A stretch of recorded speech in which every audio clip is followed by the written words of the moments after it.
This is NHTV2, North Haven Government Television, a service of North Haven Community Television.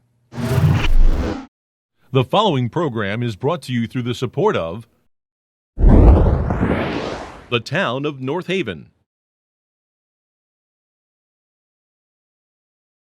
Good evening, everyone. My name is Stacy Yarbrough. Welcome to tonight's special budget town meeting. I am your town clerk and your tax collector, and at this time I would like to call this special town budget meeting to order. This meeting is brought pursuant to Chapter 7 and Chapters 9 of the Town Charter of North Haven. Now, before we begin, I want to be, throwing out this friendly reminder. Civility is not just an option, it's a requirement. Crosstalk when others are speaking is inappropriate, unprofessional, and rude. No crosstalk. When people come up to speak, let them speak. Please don't do that cross-talking and mean business. If there's an issue, we will eject you. We have a police officer present just to be safe. So please, everyone, please remain civil. Everyone might be interested in knowing about the history of the budget. We were here last month in the annual town budget meeting, and we're back again because of the failure of the first budget. So as we move forward, we have tonight's special budget town meeting, and then there will be a second referendum next week. And that's on June 9th, 2026, next Tuesday. And again, just like the first one, everyone votes at the rec center. Now, before we move further, the first order of business is to elect a moderator. The moderator is nominated and elected by the members of this town meeting. It's the moderator's function to come before the meeting with all the information and the warning and to assist you as members of this town meeting with the objectives of the meeting and to help with regard to any individual voter's questions or concerns, and also basic parliamentary procedure if you need that kind of information.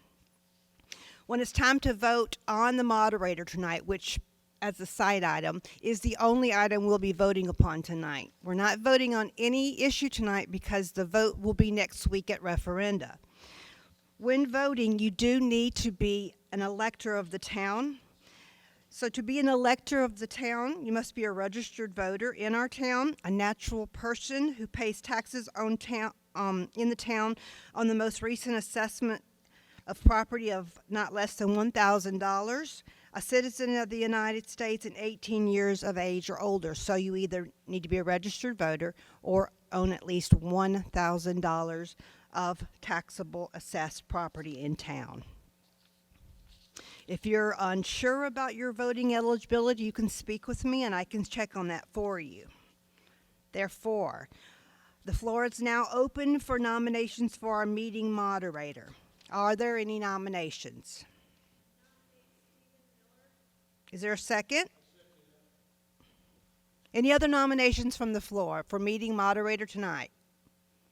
Okay, hearing none, I will now put the issue to a vote. All in favor of Mr. Stephen Miller as tonight's special town meeting moderator signify by saying aye. All opposed by saying nay. Okay, I now declare Mr. Miller as the moderator for this evening.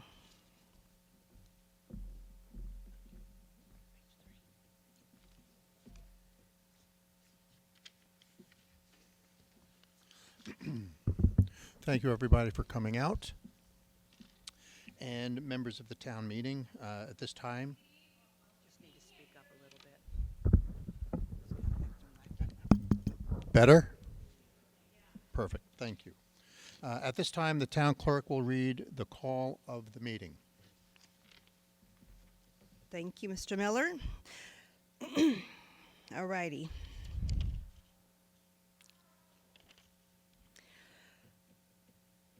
Please be advised the following notice. To consider and act upon the recommendation of the Board of Finance to take action regarding the budget for fiscal year 2026 to 2027 and pursuant to Section 7-7 of the Connecticut General Statutes to adjourn said meeting at its conclusion and to submit the question concerning the adoption of the budget for fiscal year July 1st, 2026 to June 30th, 2027, to a vote by paper ballot on Tuesday, June 9th, 2026, including the establishment of the exact hours of voting at referenda pursuant to Connecticut General Statute Section 7-9B, that voting will take place between the hours of 6 a.m. and 8 p.m. at the following North Haven polling place. All districts, Mildred Wakely Recreation Center on 7 Lindsley. The aforesaid recommendations will be placed on paper ballots as the following question. Shall the town of North Haven, in accordance with the recommendations of the Board of Finance, approve and adopt a budget consisting of $72,241,367 for the town government and $71,597,886 for the Board of Education, for a total amount of $143,839,253 for the fiscal year July 1st, 2026 to June 30th, 2027. Voters approving said question will vote yes, and those opposing said question will vote no. Applications for absentee ballot will be available in the town clerk's office at 18 Church Street, North Haven. Please contact the town clerk if you have any questions or concerns. As a side note, please note that the establishment of the due date and the number of installments for payment of property taxes, real estate, personal property, motor vehicle, and supplemental motor vehicles in accordance with Section 12-142 and 12-144A of the Connecticut General Statute had already been voted upon at the last annual budget town meeting, so we don't have to do that tonight. This notice was dated at North Haven the 22nd day of May, signed by all of our selectmen. I'd also note that with regard to absentee balloting, the law has recently changed, so absentee balloting is now no excuse. You don't have to have a reason. Anyone and everyone, as long as they're an elector of the town, can vote by absentee ballot through my office.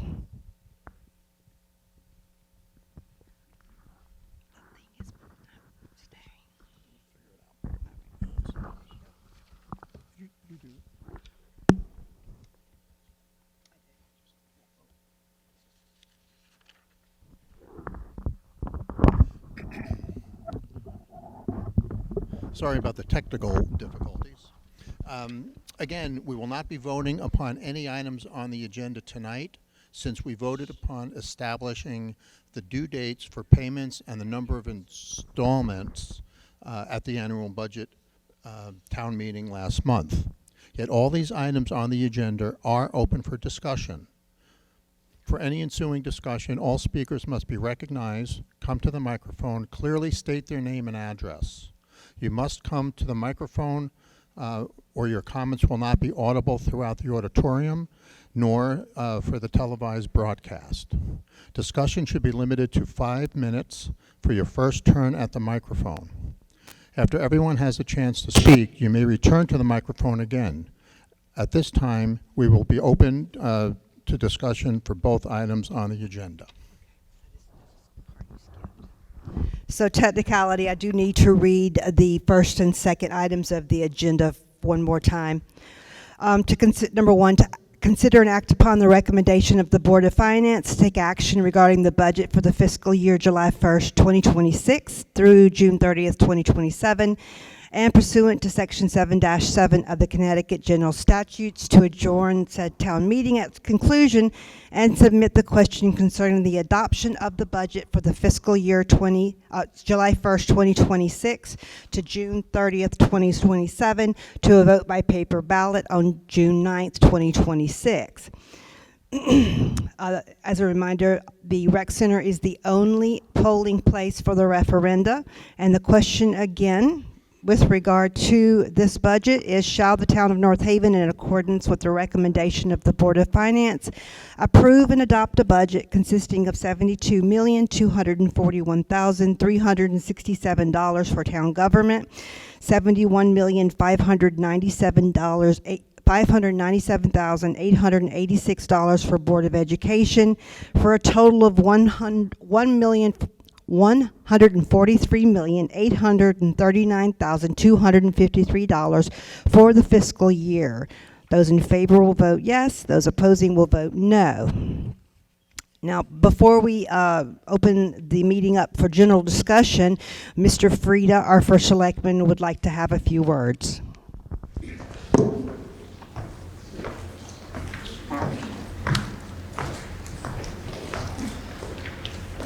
So, ladies and gentlemen, I wanted to come out here off the microphone to make a personal appeal to everybody here tonight.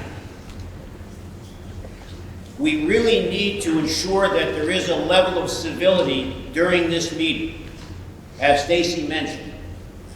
But folks, I've seen something that I have not seen in the 9 terms I've been in office. And that is the level of divisiveness, the level of toxicity, the names being called, and the total disrespect for citizens against each other, including town employees, elected officials. So folks, as I see it, we as a community are walking a tightrope right now. And one side is hate, and one side is hope. So I hope that everyone here chooses to have hope rather than hate. I'm all over social media, ladies and gentlemen. I'm trying to give people honest opinions and give the facts. I've said time and time again on social media, give me your number. Here's the explanation. If you have any questions, give me a call. Very few people call. And I try to be an open book and give everyone the information that they like. So as we walk this tightrope tonight, one side's hate, one side's hope, one side is ice, and one side is fire. I don't think it's good for our community to have this emerging reputation right now, because people outside of this community are noticing it. We have the news meeting here tonight. They came to see me earlier today.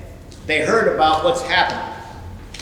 We're all taxpayers here, and we all own homes. What do you think about the fact that North Haven now is being viewed the way it's unfolding? It's really rarely happened here in North Haven. I think social media is a part of it. All of the people here who work for the town, you may not agree with some of the things that they do, but they deserve the respect, just like all the residents here who don't work for the town, they deserve respect also. And equally important, the people in the town who are residents have to have respect for each other. So what you're going to see tonight, ladies and gentlemen, is our superintendent is going to present the revised Board of Ed budget. And then I'm going to come back up and give you a detailed view as to how this process has unfolded. And I hope that we're able to have a respectful and educated discussion tonight. Thank you very much.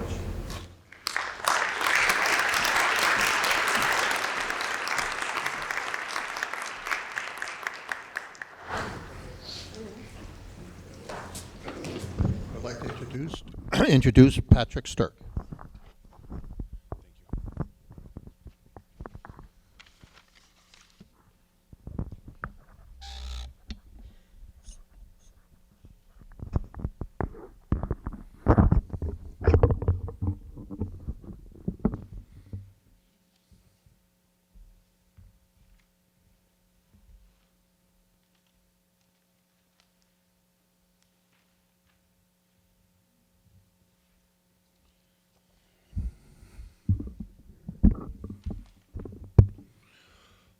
Good evening, everyone.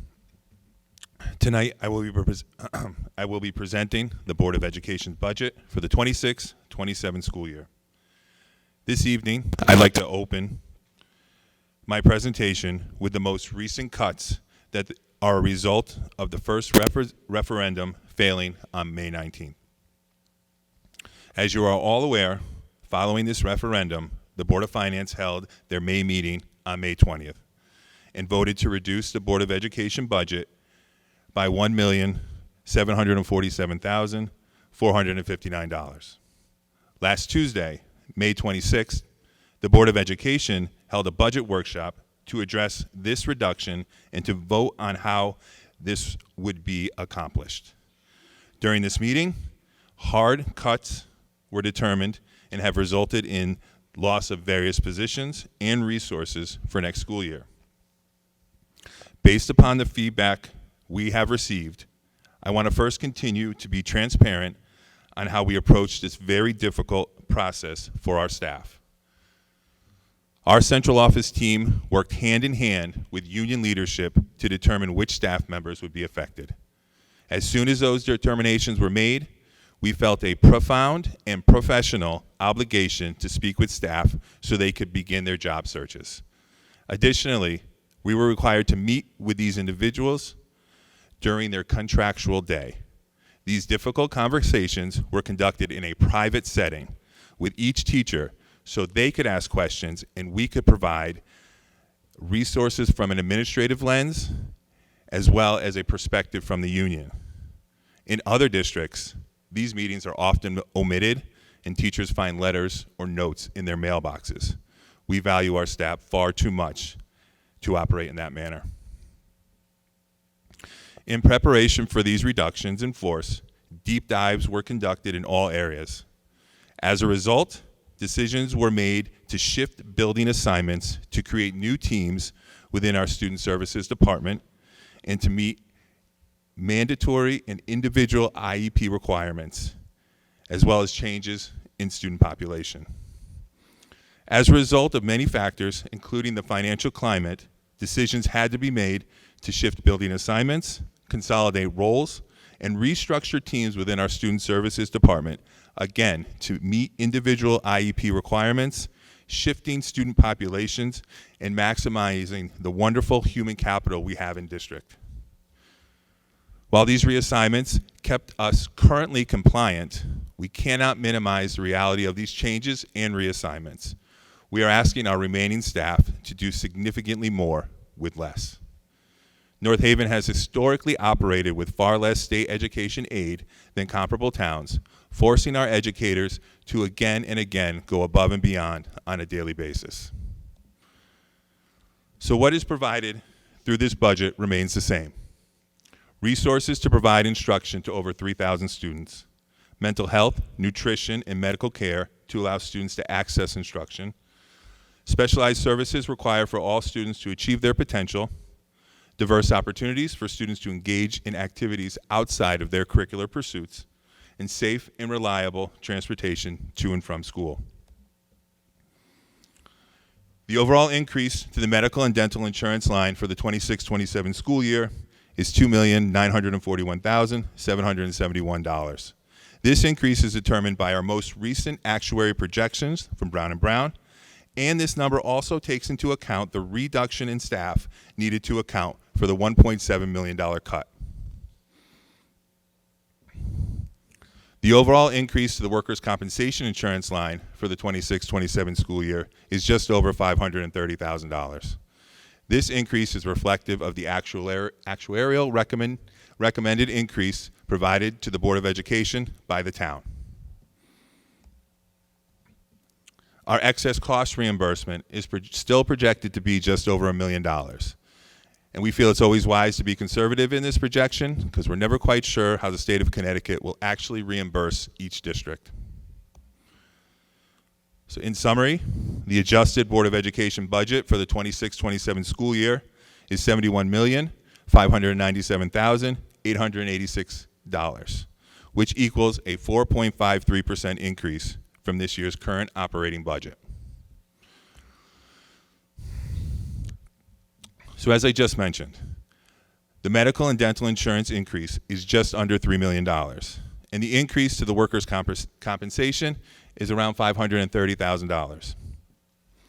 Adding these two increases together equals $3.4 million, while the Board of Education's total overall increase for 26-27 is less than this amount at $3.1 million. The district must account for this difference of $369,000 just to make up the deficit in the insurance and workers' compensation. This does not account for any contractual increases or other increased costs, such as gas, electricity, and many of the line items in our current budget. So what remains at the 4.53% increase? All student-centered programming, creative learning program, future problem solvers, musical, choir, clubs, all that's in place now will remain in place next year. All athletic programming at the middle school and the high school will remain in place. The occupational therapist position that was discussed in earlier discussions with the board and with the public, it's a newly proposed position, and that will remain in the budget as well. And all instructional supplies will remain at the 25-26 funding level. What's lost at the 4.53% increase? An additional 19 positions will be eliminated. This includes 15 certified positions, 1 director, and 3 non-certified positions. And please, as a reminder, this number does not include the 9 positions that were eliminated due to retirement, which brings the total number of positions to 28. The breakdown of these positions are as follows. The elimination and the restructuring of the content area coordinators across the district. The elimination of 4 classroom teachers at the elementary level, and the elimination of the 7th grade world language at the middle school. The elimination of the director of the building and grounds position, and the elimination of 3 non-certified clerk positions. At the bottom of this slide, you can see that in reducing these positions, there are additional funds returned to the medical and dental insurance, Medicare, pension, and Social Security.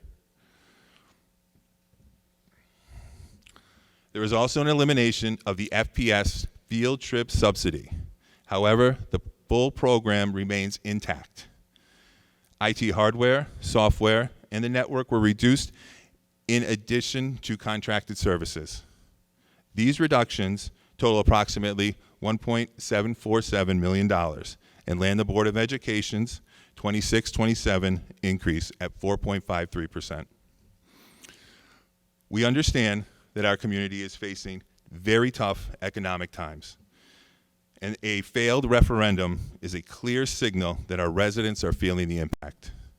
But as we look forward to this next referendum, we must also understand the stakes for maintaining a safe and viable school system are high. This is no longer an abstract debate about numbers on a ledger. These cuts have a human face and a direct impact in our ability to maintain an operable school system for North Haven. We present these facts tonight to provide as much clarity and transparency as possible.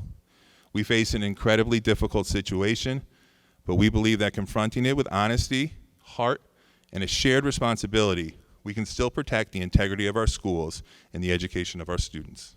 Thank you very much.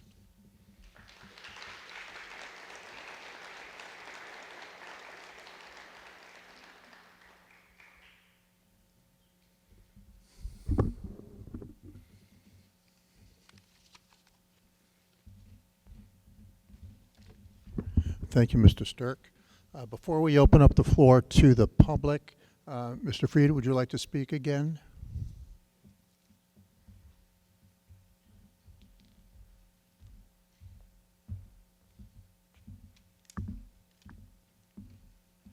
Thank you. We will have public comment and questions and answers after this next presentation. So I wanted to share with you where we are on the town side. And I wanted to take you in maybe a little bit even greater detail, because I get asked all the time since the last meeting, the last referendum, the process. So I'd like to share with you this presentation. It's about 47 slides, and hopefully this presentation will answer any questions you have, but of course we will take questions afterwards. So bear with me here.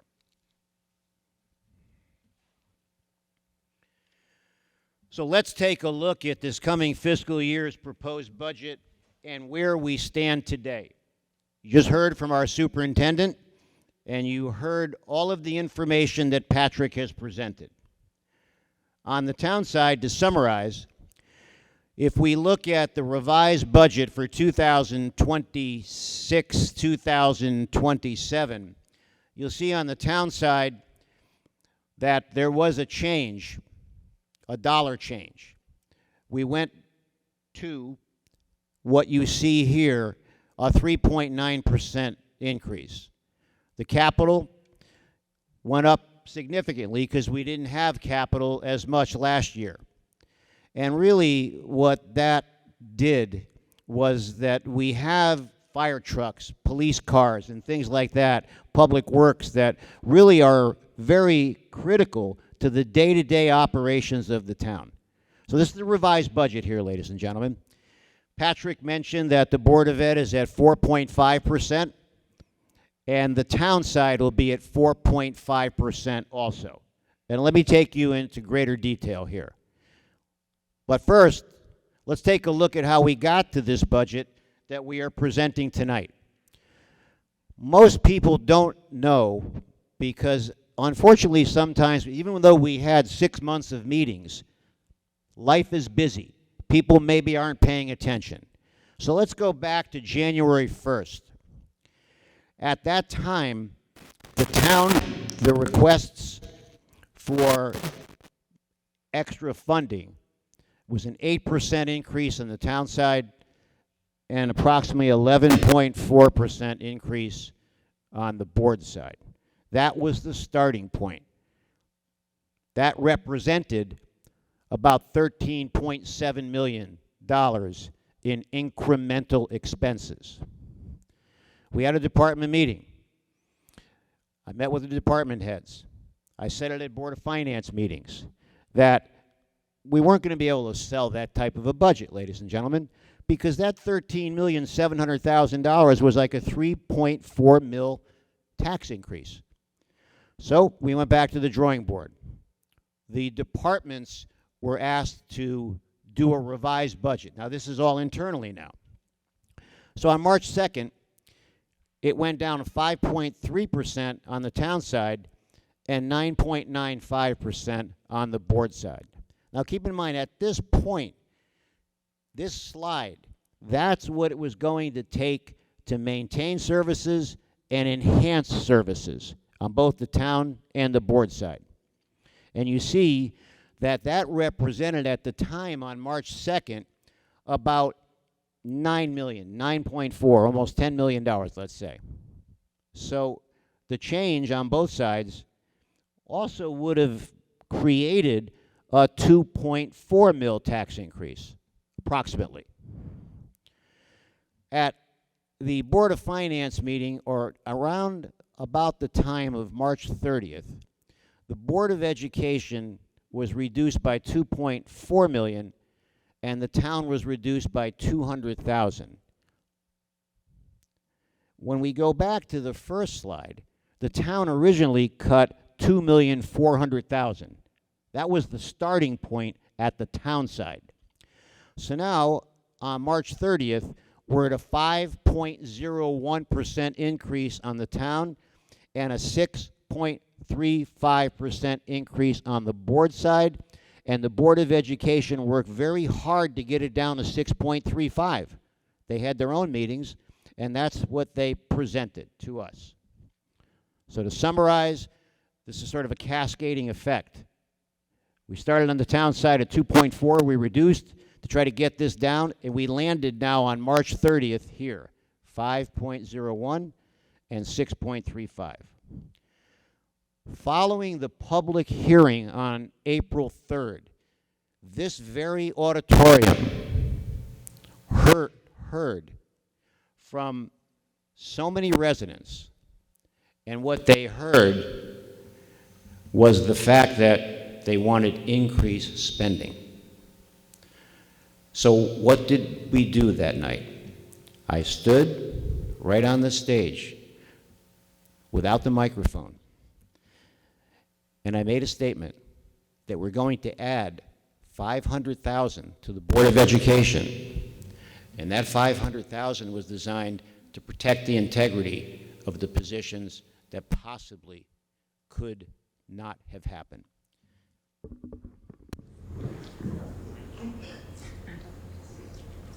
In addition to that, we added to the town side $540,000 to the town budget. And that was 2 firefighters and 1 police officer. So we went on March 30th from a 5.01% increase on the town side and a 6.35% increase on the board side, when we added about $1 million back to the budget, $500,000 for the board, $540,000 for the town for public safety. We then ended up on April 15th at a 5.77% increase on the town side and a 7.08% increase on the board side. That budget, as we spoke about and as you know, was voted down on May 19th. 20.5% of the people attended, and 60% of that 20.5% voted it down. So because when a vote is voted down, we have to go back to the drawing board. So now here's where I think a lot of the people picked up this story. So the Board of Finance met and asked the Board of Ed to reduce their budget by $1.7 million, and the town side was reduced by $872,000. We land here, if you look at the 5/20 date, at 4.53% on the town side and 4.53% on the board side, as was mentioned. So what was the last go-around of $872,000 on the town side? Mainly capital, the reduction of 2 full-time firefighters to 2 half a year, and 1 police officer from 1 full-time to a half a year. But during that process, Public Works lost somebody, and the Finance Department lost somebody, as did the tax office. So if you're wondering why capital was cut, what we've done down through the years is that if a budget fails, we start with the capital expenditures to try to protect the integrity of the service model, meaning with the public, people coming in and out of buildings. People want to meet with people. They want to talk with people. So we cut the capital first, and as I referenced earlier, it does have an adverse effect on some services, particularly in public works. So the capital that was deleted from the budget, I mentioned this last time. I won't go through line by line. These are some of the items here. These reductions resulted in that 4.53% increase from this year's budget, once again, on both the town and the board side. Let's take a look at where the revised budget stands. That's exactly the summarization. I know I'm being repetitive here with some of the slides, but I think it's important to continue to reinforce where we are as we approach June 9th. And by the way, approaching June 9th, I'll be doing another robocall to the public. Let's take a look at what the main drivers have been with $2,626,872 on the town side. What were those drivers? Town employee benefits, pension, and Social Security. We have to make pension payments. We have to plan for the annual required contribution for the pensions. That is a sacred thing in municipal government. And the Social Security, matching the Social Security 6.25 or 6.4, whatever that number might be right now. Total medical insurance, the increase was $1,204,000. Those were the main drivers to why that 2.6 was there. It was more than 2.6, but that 2.6 represented a significant portion and this was a significant portion of the 2.6 million. The town wages by contractual obligations increased by 783,000. And that includes, by the way, the 2 firefighters for the for the full year, and then the 1 patrolman for half a year. Actually, the 2 firefighters and the patrolman are for the half year. So that would be the wage increases moving forward. I've shown this slide before. The town side includes $1,436,000 on capital, $300,000 in contingency, which is really based on an emergency, and $10,250,000 in debt.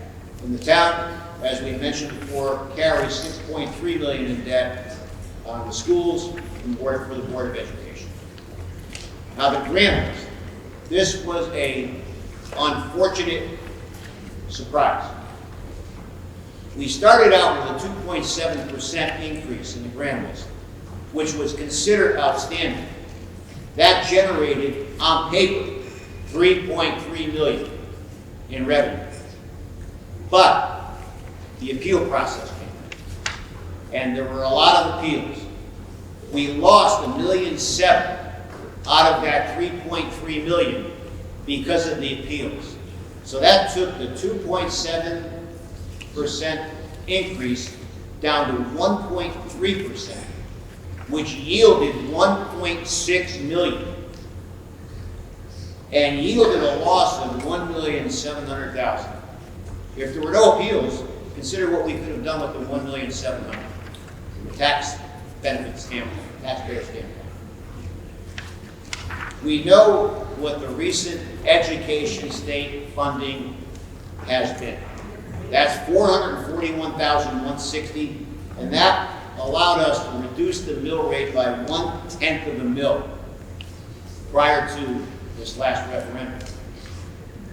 Let's take a look at where our proposed mill rate will be with this budget. This referendum is proposing a 1.1 mil increase to 30.56. So we reduced it from 1.83 to 1.73, now to 1.1. Let's take a look at the mill rate history here in North Haven over a 10-year period. If you look at this mill rate starting in 2017 and look at where we are tonight, that mill rate is essentially the same. However, in 2017, the home values were $228,741. Today, 10 years later, the average home is $499,900. The mean, I should say. The mean, and then there's the median. So, we keep the mill rate the same. The fact that property values have exploded 128% over a 10-year period. Yes, there were a couple of revals, but you might wonder, why is there a reval? Well, that's a state mandate every 5 years. You might not understand what a reval really is about. A reval is based upon every 5 years, either a walk-by on someone's home, or in the 10th year, they ask people to go in and look at the homes.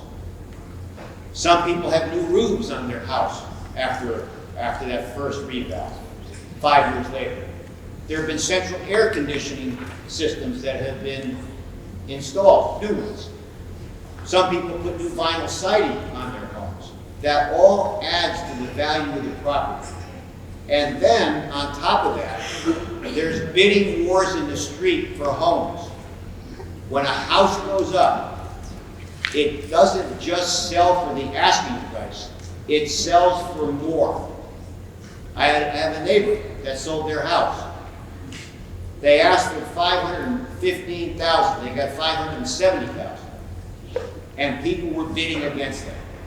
So when property values go up, it's a combination of home improvement enhancements or that if a house goes up for sale in a general street or area, automatically the value of the surrounding houses goes up as what's called a comparative sales analysis. And that, ladies and gentlemen, is why I think that these home values have exploded. So let's take a look at property values in North Haven. In 10 years, the values rose from a median 228 to 499. A median is the halfway point. Half are under and half are over. That's that 118% I've been mentioning to you here. How has the rise in property values impacted taxes? If you look at 2017, we all lived in a house that was $228,740. Our taxes were $48.93 at the time. Here we are now at a median value of $499 to $900. Our taxes basically doubled to $10,690, even though we kept the mill rate the same. Now there could be an argument here, well, the mill rate should have dropped. There were times that we did in that chart that I showed you because of rebound. But that's the reality of the situation. Yes, a lot of this is a budget that increases in every city and town, but the core principle of the municipal tax paying system is to take the value of the house times 70% and multiply it times the mill rate. Let's take a look at how this budget will affect everybody here's property taxes. The average home is $448,747. Once again now, I mentioned the median, the mean, the median, okay? This is the average, when we average everything together. So that assessment at the 70% is $314,123. Let's take a look at what that means in tax dollars on a variety of different homes with an estimated new proposed mill rate of 1.1 million. So here's what we did, ladies and gentlemen. If you look at the box on the lower right, the previous presentation prior to that referendum for a Cape house was $436 a house. Now it's $277 with the mill rate reduction that we're proposing. So it's $159 less. And let me explain that again. We're going from the 1.73 to the 1.1 if you live in a Cape in an average house. Last month we presented $436 per house. Now it's $277. So the mill rate reduction reduces it $159. Now let's look at a ranch. Last month I showed $446 in average tax increase. So when we look now at the new proposed mill rate, it's now $283. So it's $163 less with this proposal tonight versus prior to the first referendum. Let's look at a split level. That house was $478 in taxes prior to the first referendum. Now it's $304 for $174 less. We'll come to the questions in a moment. So. No, I just was wondering if you could clarify that that's per year. That's per year. Yes. Yeah, no, there's just been some, Okay. yeah, that some people think that's per month. All right. Okay. Thank you. Sorry. So what we're talking about, what we talked about last night, these would be prior to the referendum, the before, and this is the after. To Stephanie's point, that's not per month. That's an annual increase for the year. In other words, for the split level, this budget passes, it's $304 versus what it would have been at $478 at a 1.73 mill rate. So thank you, Stephanie.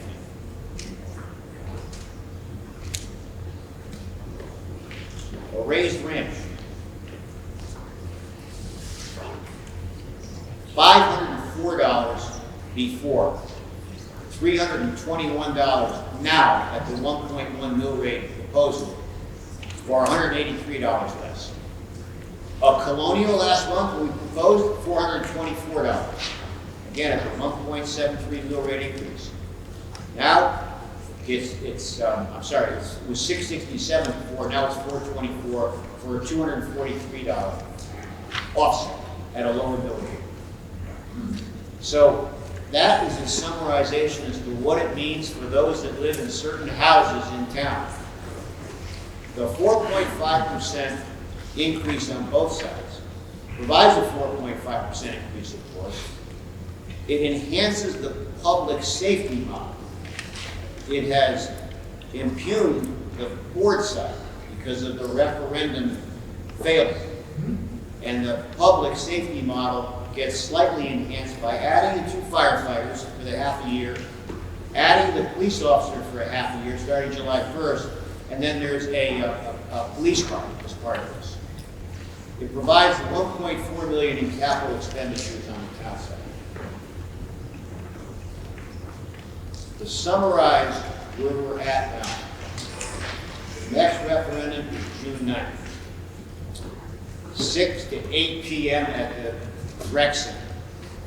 Depending upon what happens, there'll be a Board of Finance meeting on June 10th in the upstairs conference room at Town Hall, and we may consider moving it depending upon what happens. I also want to address some of the misinformation on social media that ties into this, okay? Because when we look at June 2nd and June 9th, I started getting feedback that, oh, it was planned that way because there's concerts. It had nothing to do with concerts. The concerts were put together late last year. Here is the chronology of why we ended up at June 2nd and June 9th. The referendum failed on June 9th. The Board of Finance met on May 20th. After that, it has to go to a Board of Selectmen special meeting, and we need 24 hours to notice that Board of Selectmen meeting.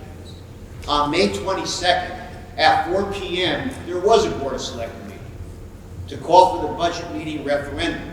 Now, we're required to publish notice in the newspaper 5 days before the meeting, excluding Sundays and holidays and long weekend. In this case, it was Memorial Day. And then there's 19 days required by the town clerk for absentee ballots. So if you look at all this, it brings us to where we are tonight, June 2nd, and then June 9th on the referendum. I can assure you that despite what was going on social media about it was planned that way, is a bunch of baloney. And I'm addressing it in my own way on social media. So that's where we are right now, ladies and gentlemen. And I want to share this with you. I'm supporting this budget, and I'm going to tell you why.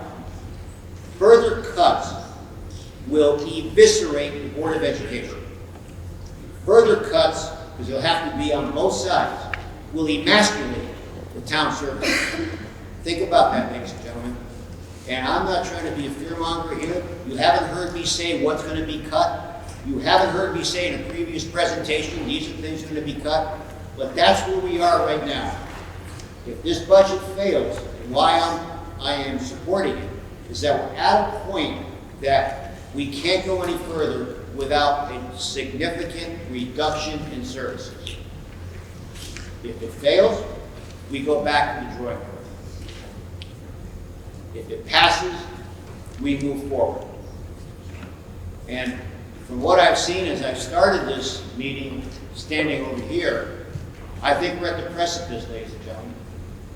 The precipice of what type of town do you want to have? Getting a lot of negative feedback from people in other areas outside of the town, as I mentioned before. And a lot of it is, what's happened to North Haven? Why is it so toxic? So here's where we are. Here's where we are on June 2nd. Those are the facts. I hope it passes. And we look forward to hearing your comments tonight. But folks, that's where we are tonight. And thank you for listening. Thank you for your attention.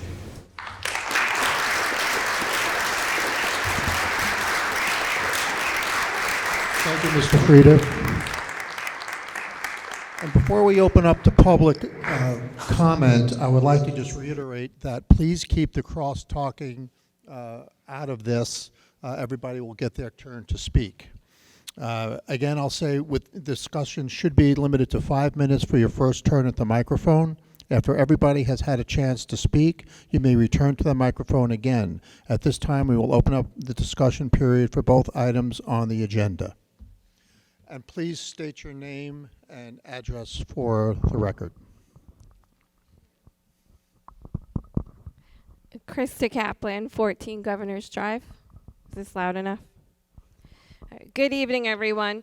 As most of you know by now, my name is Krista Kaplan. I am speaking tonight as a mom of 4, a teacher within our community, and president of the North Haven Education Association, proudly representing the over 300 educators who serve the town of North Haven.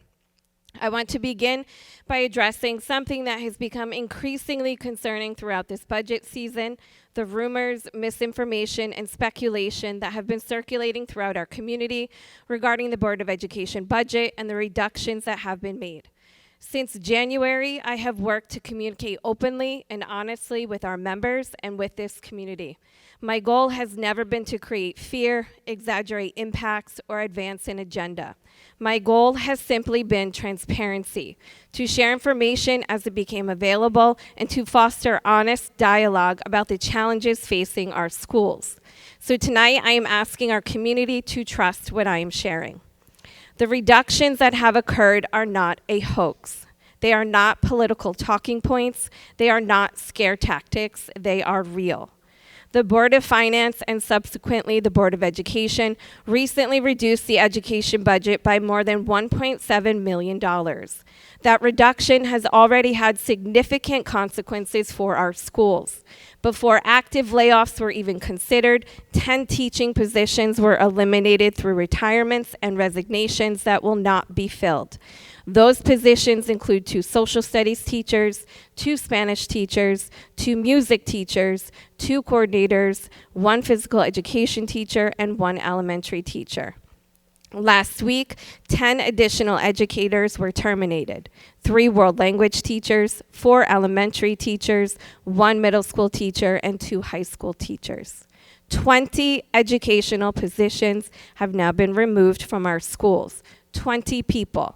20 careers disrupted, 20 educators who choose to dedicate their lives to the children of this community. These losses are real. The grief experienced by those educators and their colleagues is real. The uncertainty that is now being felt by students and families is real, and the impact on our schools is real. I also want to acknowledge that there have been staff transfers throughout the district. While transfers may have created confusion, they should not be mistaken for evidence that the reductions somehow did not occur. They did.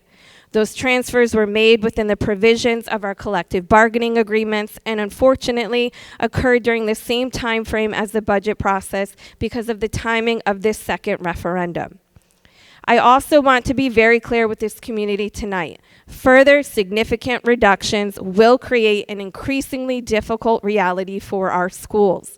Larger class sizes, fewer opportunities for individual support, reductions to athletics, extracurricular activities, music, arts, and enrichment programs.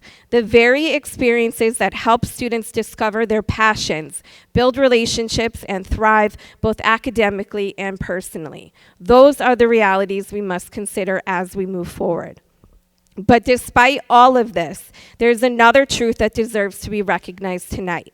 The educators of North Haven will continue to show up for our students. We always have. When resources are limited, we find creative solutions. When positions are cut, we absorb additional responsibilities. When challenges arise, we adapt. When students need us, we are there. For years, our educators have done more with less. Less funding than many comparable districts, fewer staff members, fewer resources. Yet our students continue to achieve and continue to receive an education that this community can be proud of.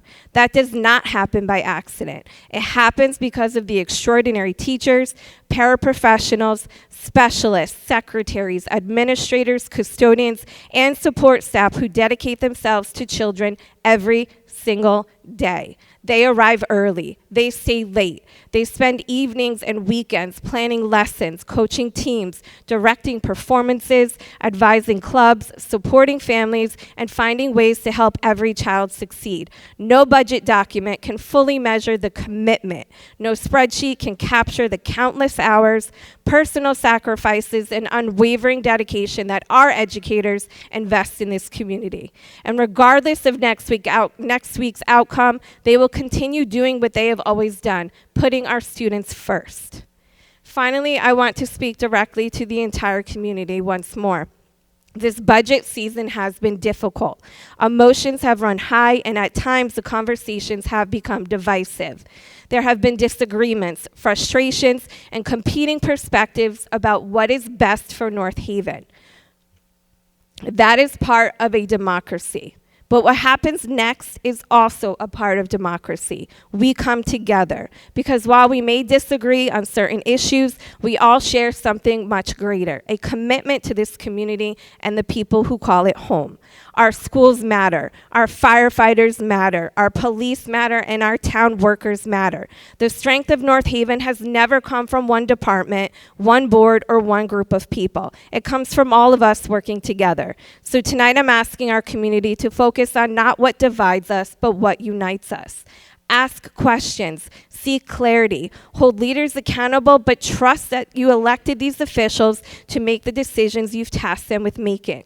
These are all important parts of civic engagement, but let us do so with respect, with integrity, and with the understanding that younger generations are watching. They're watching how we handle disagreement. They're watching me. how we solve problems. coming up They're to the watching end. how we treat one another. You're coming Let up us to the end of model your the 5 community we minutes. hope they will build someday, a community that listens, a community that respects Could you- different viewpoints, and that values Your 5 public minutes service. are up.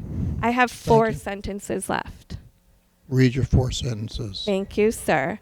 Tonight, I urge our residents to support this budget, not because it's perfect, not because everyone agrees on every detail, but because passing this budget allows us to preserve the essential services that make the North Haven community one we all love and are proud to call home. The future of this town is not determined by how loudly we can disagree. It's determined by how effectively we can come together. Thank you.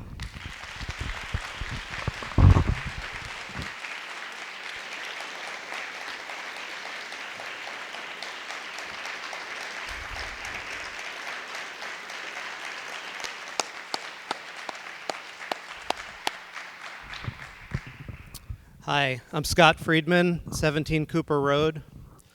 Thank you, Krista, for your words tonight and throughout this process. I'm a parent of an elementary school child. The way that this budget process has gone down has been disheartening, infuriating, full of toxic misinformation, and not about whether the concert's happening on the same day. But things like, our enrollment's dropping, so therefore we should be dropping our number of administrators. Nope. The last 10 years, our enrollment is flat. The 1 year that it went down, it was COVID. There were people who pulled their kids out of school for COVID. It came back. This entire discussion that we've had since the last referenda, as Mike Frieda just put up on the screen, is for approximately $150 to $200 per year per family. So what we're talking about is effectively $15 a month. And the schools, our schools, lost 28 positions. I've been infuriated. I've been exasperated by the last couple of weeks because I've heard that we need to cut administrators, we're too top-heavy. Nope, I'm sorry. As some of you got handouts today, other districts in our district reference group, the DIRG, have more administrators. Our superintendent is not at the top of the pay scale. I looked up 11 different districts. I looked up their contracts for their superintendents, and I found that he is 10 of 11. And these were not huge districts that we shouldn't be comparing to, but similar districts. At the end of the day, we have done devastating impact to our schools. Our elementary school class sizes are going to go up. They weren't tiny to begin with. And at this point, I have to ask how the differential between the two different budgets came to pass and how we didn't touch the rainy day fund. You know, all of the discussion that led to the budget that we're voting on next week happened before any public comment, and correspondence that was sent to the Board of Finance was not read before that meeting. Even during the meeting, there was a discussion and a question about whether we understood why this vote happened. Well, part of it was that the budget had already been cut so far that the Board of Ed, the schools, had nowhere to go but to cut positions. You just saw it up there. We're enhancing public safety, and I certainly support the 2 firefighters that were added. But we had a net increase of positions on the town side. We had $1.4 million in capital. So at the end of the day, I'm angry. I'm sad that my town residents, the fellow residents of this town, looked at our school system and said, they're hiding something. They're using scare tactics, as Krista said. That's not what's happening here. And we need to wake up as a community, because our schools are what determine our property values. And I understand that people are hurting, but if you want to sell your home and ensure that that is the asset that it should be, that it has been, we need a good school system. And we are taking away teachers from our school system. We are not paying our teachers, our administrators, what they need to bring in the best and to do the best for our children. One of the particular areas that this is happening and that this is particularly problematic is in special ed. So all the transfers we were just talking about, we're moving around special education, speech language pathologists, social workers, school psychologists to different schools, because we've had to remove people from some of those schools, and we have children who need services. 30 seconds, Scott. All I'll say is we need to invest in education, or we won't have the property values and we won't have our town.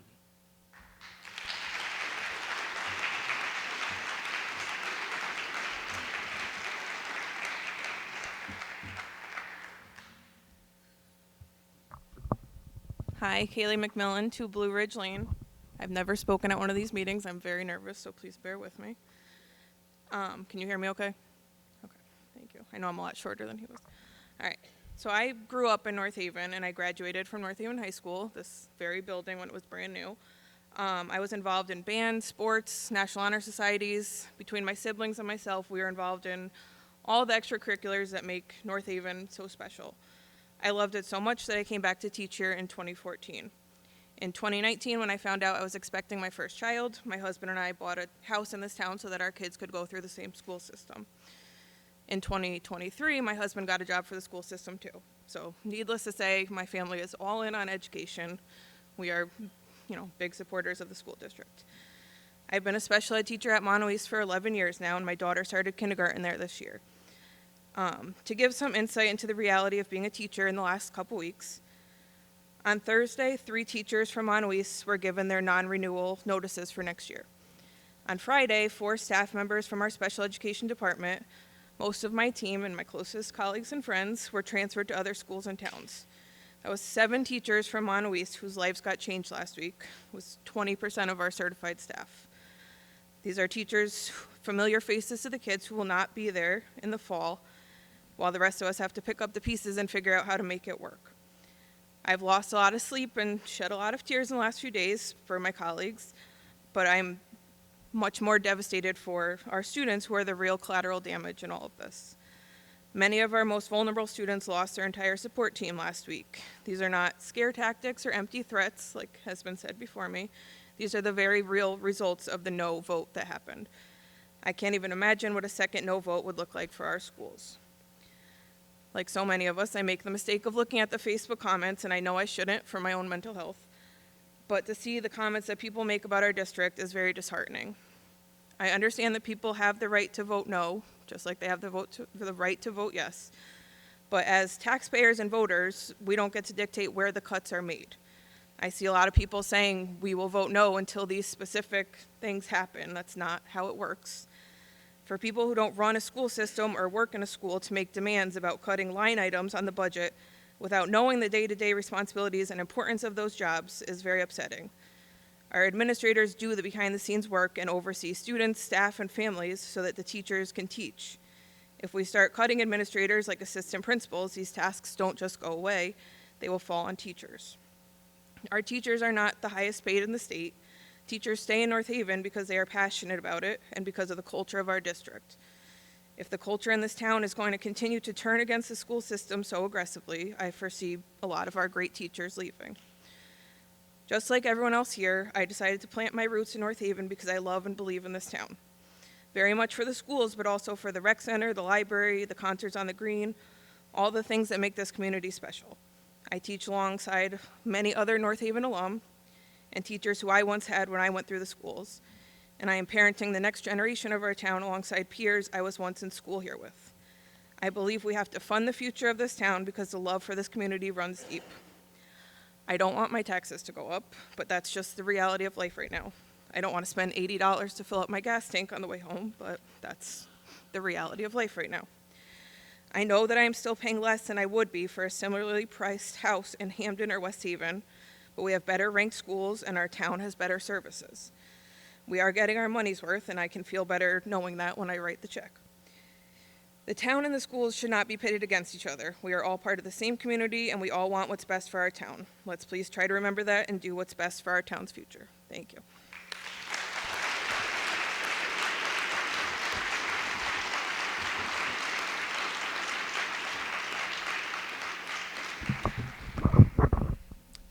Sean Hallinan, 55 Fallon Drive.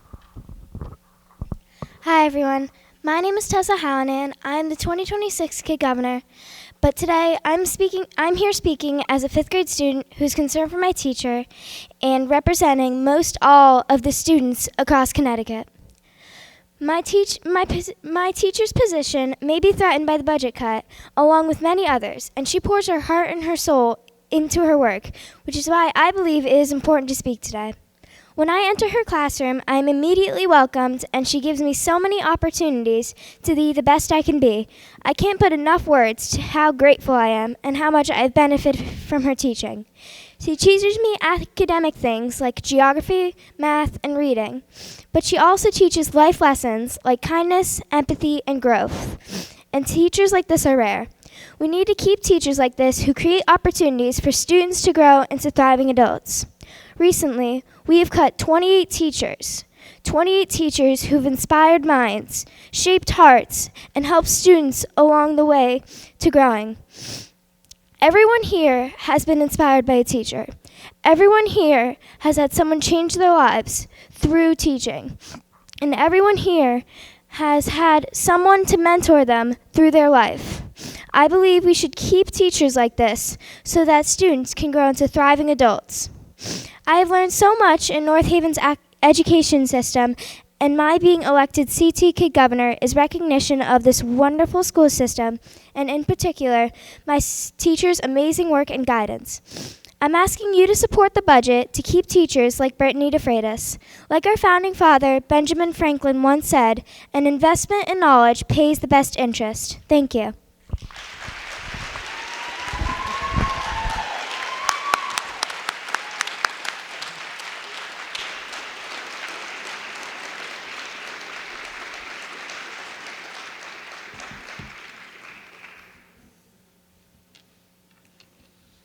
Heather Tolosano, 68 Frost Drive.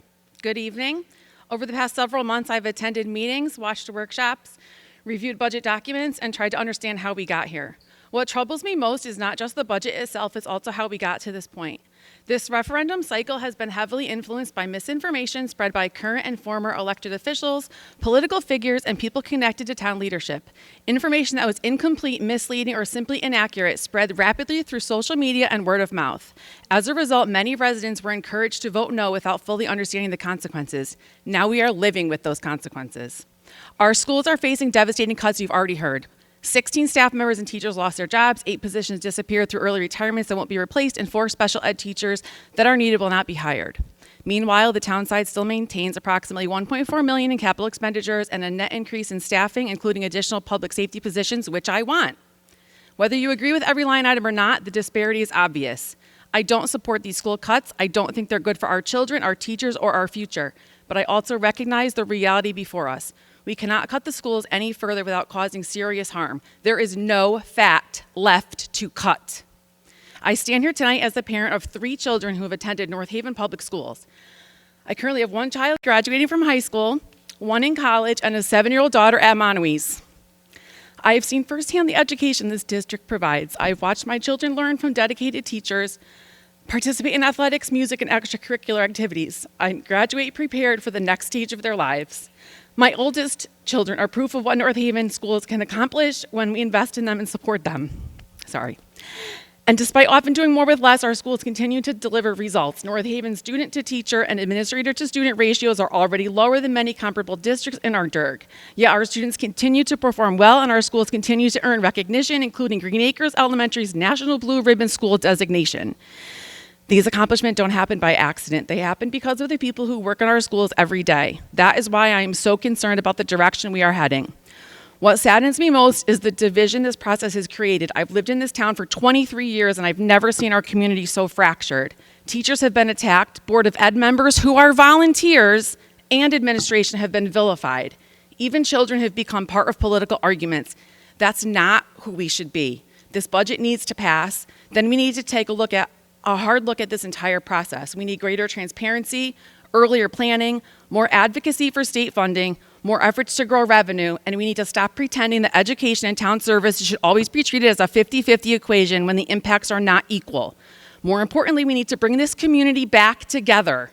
We can disagree about budgets without attacking educators. We can debate taxes without making children collateral damage. I hope tonight is the beginning of that process. Thank you.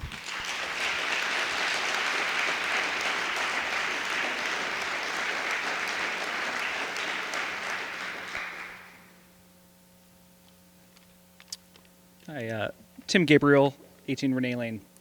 So I don't really like this budget. It's clear that the town wanted to see cuts, and that's fine. That's not the part that I don't like. But what is clear when you sort of look at both sides of the budget here is that the school system has had to endure pain a little bit more than the town side. It was not distributed equitably. None of the cuts that I have seen on the town side look like they are particularly distinguishable from what the Board of Education scales back in their proposal every year before we even get to the referendum, at least for the number of years that I've been coming to these meetings and watching them. And we all saw those, the history of the mill rate increases, decreases. We are paying for our failure to invest in those leaner years. And this is obviously not the year to start playing catch up, but I don't want to lose more. I don't want to lose the firefighters that we fought for, or the services that people love in the budget. So I'm a reluctant yes on this budget, even though I am thinking that it's a pretty lousy budget. But I'm just one voter, and the voters in this town may think different. I just don't think that the schools can absorb any additional cuts without radically changing the way that we look as a district. Things that were on the table last time, the athletic director, middle school sports, the elimination of entire programs, they will be first up for cuts next time. And we can't fail our children like this, or the people who move to this town looking to lay down roots, or those looking to do business in North Haven. If the budget fails again and additional education cuts are on the table again, I will be a no the next time around. When I talk to my friend Mr. Cohen, Mr. David Cohen, who's here tonight, we often talk about compromise and when it's appropriate to do so. But we also talk about prioritizing impact. And for those in schools, the impact in the next several years is going to be severe after what we've done this year. The waste many loudly complained about simply isn't there. And if it were there, and if the solutions were simple as some of those have been suggested online by people who have never been to one of these meetings before, we would have done it already. Unfortunately, I think the solutions that will ultimately have to come from outside of this room, outside of this town even, with leadership change from those who fail to deliver results and relief to our town, not just in municipal taxes, but in consumer costs, utility costs, fuel costs, housing costs, and a more equitable distribution of the tax burden towards those enjoying millions off the backs of those who struggle. Ultimately, what's important is not what any individual is doing on Tuesday, but what we plan to do after we pass whatever budget winds up being the one that passes to help make sure that working families can experience real relief. But let's not push it too far. Let's vote yes, please.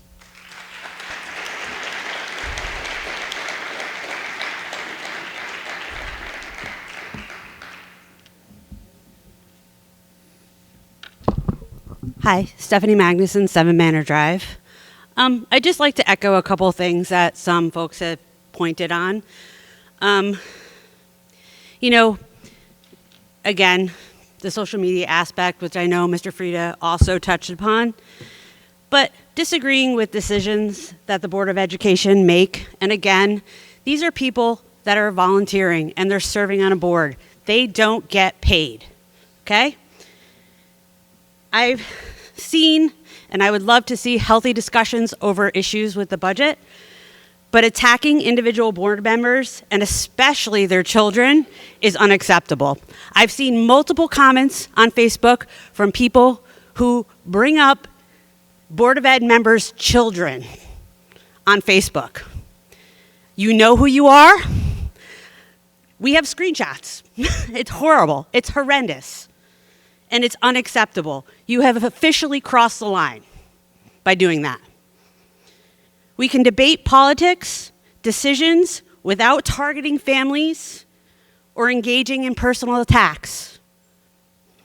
Our town deserves respectful, constructive dialogue. I've seen many people talk about how wonderful this town was, right?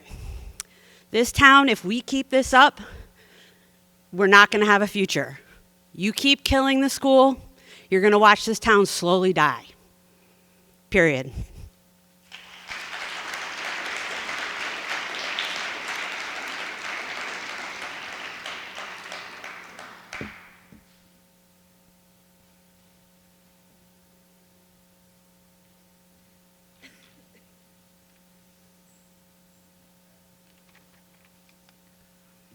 Sue Benvenuti, Bassett Road. I'm not sure if I'm on here or not.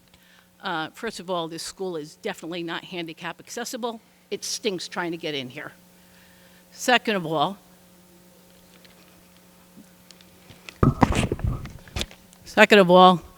I don't see the transparency that everybody in this town seems to be talking about on the Board of Ed or on the town side. I'd love to see a list of who's employed here, what their restrictions. How much closer can I get? Holy crap, it's going to be in my throat. I don't see the transparency. I'd love to know how many positions we actually pay for in the town, what their positions are, what they're getting paid, and what they're required to do. I'd love to see the same thing in the school system. I heard the Board of Ed workshop the other day, and you know, it kind of really stunk. How many secretaries they decided to hang on to, how many people they choose not to talk about that are getting paid, that aren't touching the actual school children. That are not teaching. You know, where are the positions that are not really being used, or the money that's being spent for the extracurricular stuff? You know, I put a child through school, not in the town. I lived here and paid the taxes, but I put them through private schools just because of what North Haven didn't offer at the time that I needed it. And now, and at that time, what I had to do was I had to pay for his extracurricular sports. I had to pay for his extra tutoring. If he wanted a musical instrument, I had to pay for that. And that's what we did, if that's what we needed for our child. And now, today alone, I heard 3 parents whose children went through North Haven school system, and their children are around my son's age. And they all had to go outside of the school system to get the aid they needed for their child who was dyslexic. They had to go out of the school system for the children that were not above board. Now, as far above average, excuse me. When I first moved here, I moved right next door to my brother. And his daughter was super intelligent. She ended up leaving North Haven High School to get a better education for where she needed to be because she was above the excelled program here. His other daughter came through with flying colors and what she had to do. You know, I mean, so it's not here for everybody. The education that is offered here was good in 1986, and it's still good. That doesn't thrill me one bit. Our education population was 3,900 in 2005 when we built the brand new high school. What is it now? It fluctuates between 3,100 and 3,200. Why? What happens to these kids? You know, they're not moving here for your school. And if they're moving here for your school, you're taking your educations that you have here and moving on. You know, if you really think that that's what they're coming here for, they're coming and taking and going. Who's staying and paying? Those people that I talked to at the senior center. Yeah, people that have been living in this town for 25, 30, 40, 50, 60 years, they lost their homes. They lost their homes doing those lovely reassessments we had. And what we all kept doing was saying, oh, for the school, for the school, for the kids. Yeah, last year, you're darn right, I voted everything for the school, for special ed. Yes, I vote for those who need the help, not those extracurricular stuff that they can do on their own. You voted the Board of Ed, right, we can't tell them what to keep and what to get rid of. So they wanted to keep the AD, but not the AD, they wanted to keep Steve Blumenthal. They used his name. Now the man gets paid, and then he gets a stipend to go to the away games. Does anybody know what all these stipends are? Does anybody know what it all comes up to? We should know. That was not a personal attack. It was a direct fact from what happened at the Board of Ed meeting. That was not a 22 personal seconds. attack, sir. In your opinion. I merely repeated what took place there. It's a public record. I didn't make the attack on him. I'm just saying, instead of it wasn't a position we discussed that was discussed among those Board of Ed members. It was a person, and that's what they're not supposed to be That's doing. your 5 minutes. That's fine. I just think that there should be much more transparency in who's paid in this That's town your and how 5 much they're getting. minutes.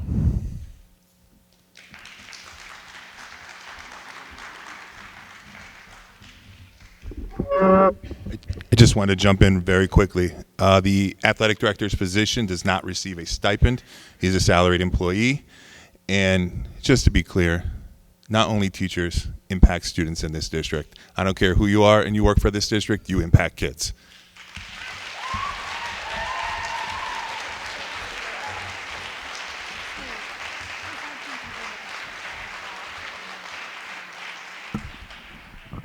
Hello, Scott Lehman, 11 Justine Drive.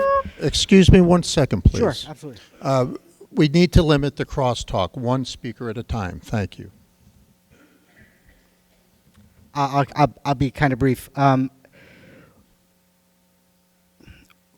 of the things I talk to my kids about all the time is choices. Everybody has a choice. So, you know, we're presented here today. We're going to have a vote, not today, but next week. You're going to have a choice. I just want to remind everybody that choices were made by administrators, by Mr. Frieda, who's our first selectman, and he's on the Board of Finance, who's directed some choices for us to make, which includes the budget that we have presented to us before and now.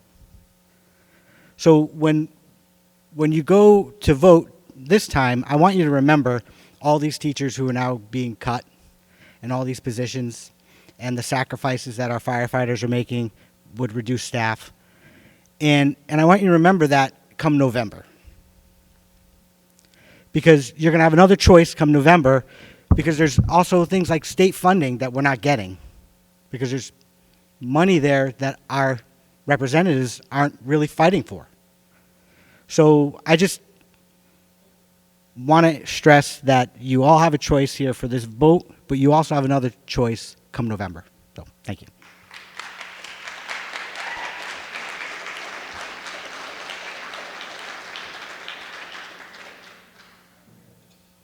Good evening, Rolando Perez, 600 Washington Avenue.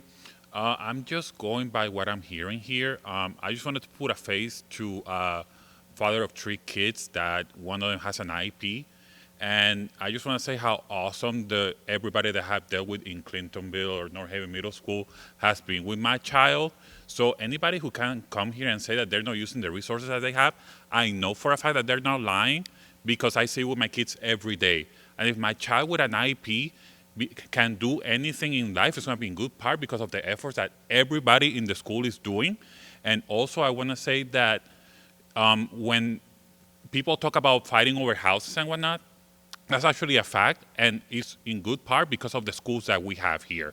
And people are going to continue to come, and I'm going to do whatever I can to support my school and my teachers and everybody, because as a society, if we don't take care of our kids and our elders, what are we here for? Might as well live somewhere else, I don't know. But I just wanted to say that, and if anybody wants to talk to me about how good the program is for people with kids with special needs just come see me. They're awesome.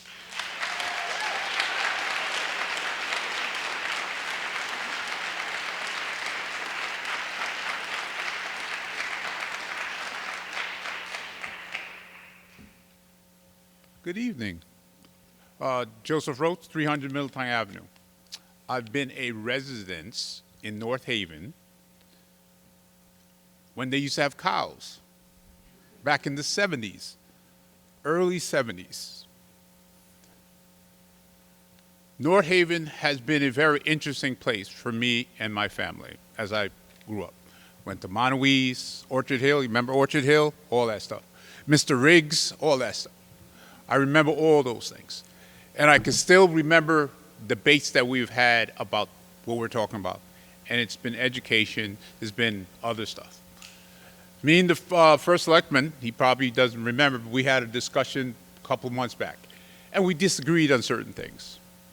But one of the things I told him, even with all those disagreements,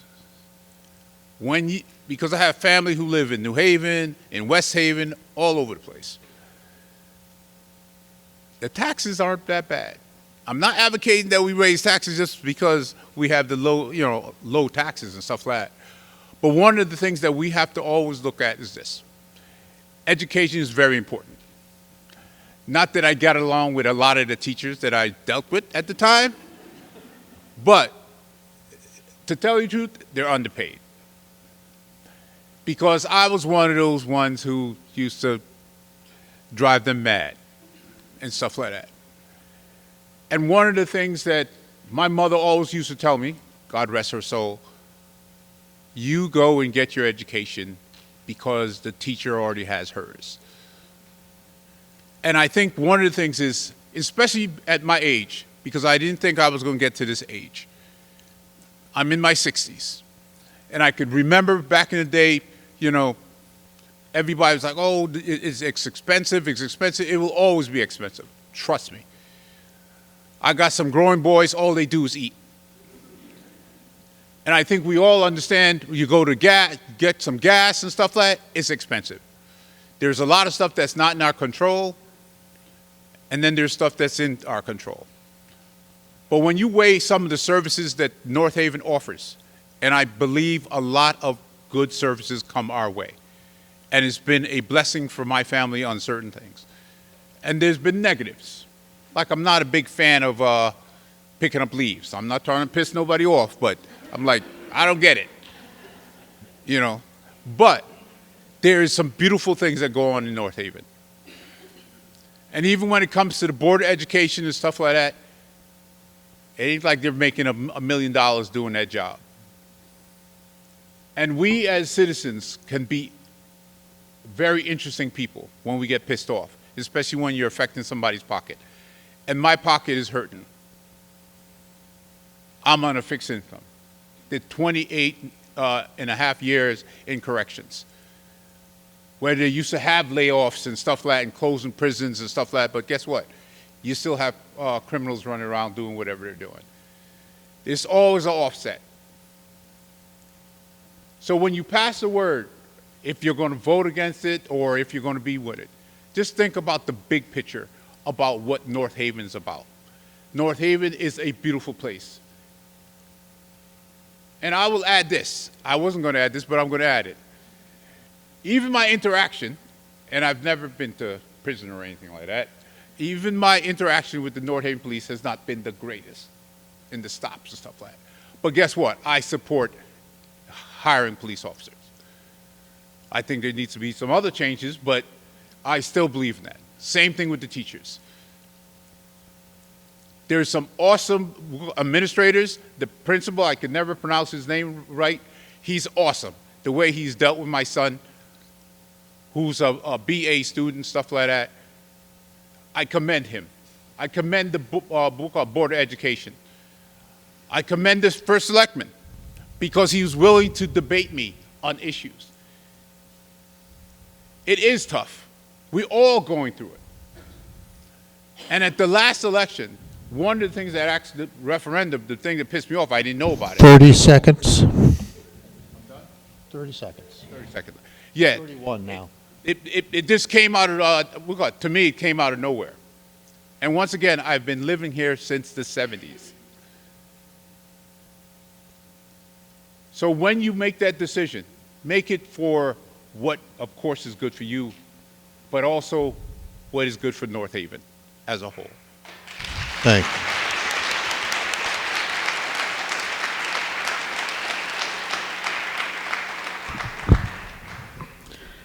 Hello, I'm Sally Boehme, 5 Blossom Drive. I want to answer the previous speaker. Yes, I remember Mr. Riggs, and I was at Orchard Hill the day it opened in January of 1968. I was a 6th grader. It was a great school, wasn't it? Yes. Sally Boehme, 5 Blossom Drive. I want to thank the 3,647 people who voted in the referendum on May 19th. We are privileged to have the right to have a say in our budget. I am a member of the League of Women Voters for the Hamden North Haven chapter, and my friends in Hamden are always so jealous that we here in North Haven can vote and have an impact on our budget. They can't do that in Hamden. And so I hope that the level of participation will continue to grow. We are blessed with this opportunity to participate directly in our town government. I support this budget because I think that the 4.5% increase is reasonable and more in line with the inflationary rate. I think that for years now, the Board of Ed side and the town side has been pretty close to 50-50. I support this budget because the Board of Ed is getting $3.1 million more and the town side is getting $3.1 million more. I think that the 6.2 million total increase is more reasonable than the 9 million, 8.8 million, 8.6 million that we've seen the past several years. And that is why this vote was, the budget was rejected on May 19th, because the people wanted to slow down the rate of spending. This is the 4th significant tax increase in a row. I know that every year the budget must go up. The Board of Ed has contractual obligations, so does the town, but spending was getting a little out of control. We saw a lot of slides from Mr. Frieda, and he talked a lot about comparing 2017 to 2026, and he talked a lot about house values. But one thing he didn't talk about was the budget in 2017 was 94 million total. This year, it's almost 144. That's, what, a difference of $50 million. So the increase in values is not the only reason why our taxes have doubled since 2017, basically. It is also spending. I think that the overwhelming no vote that you saw on May 19th had a lot to do with the reval. people's taxes went up an unprecedented amount last year. 1,200, 1,800, over 2,000. And I think that it wasn't just I know it wasn't just because of the reval. It was also because of the $9 million, unprecedented $9 million in increased spending for this current year that is about to end at the end of this month. And so that, coupled with the $8.8 million, was just too much for a lot of people, a lot of working class people who are struggling to make ends meet, and a lot of seniors. But this new budget at 4.5% with $6 million is very reasonable in my opinion, and I urge people to please come out and support this budget and vote yes. Thank you very much.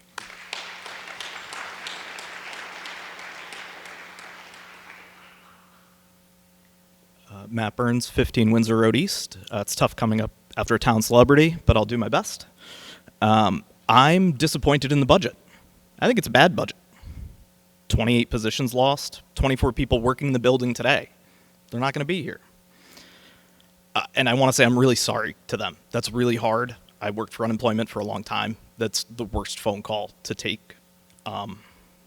It's sad. It's a loss for our students and for our community. That said, I'm a strong yes. Yes, vote for this. We can't risk deeper cuts. No more uncertainty. I will not trade a bad budget for a worse budget. This is the best budget available to us today. I do want an efficient government. I reviewed the budget. You know, administrative positions have been eliminated. The athletic director, I think everyone's heard about the whole process of that.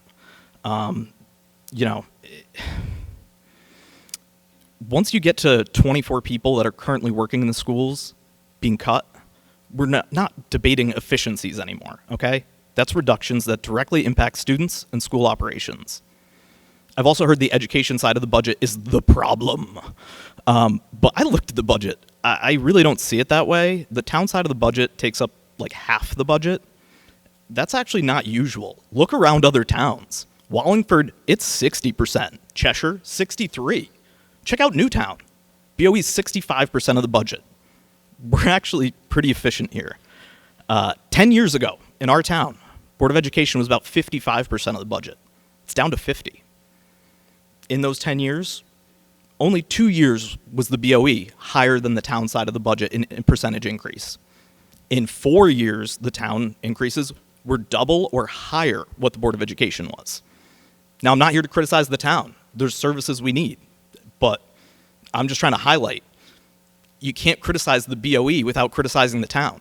I think Mr. Frieda does a good job.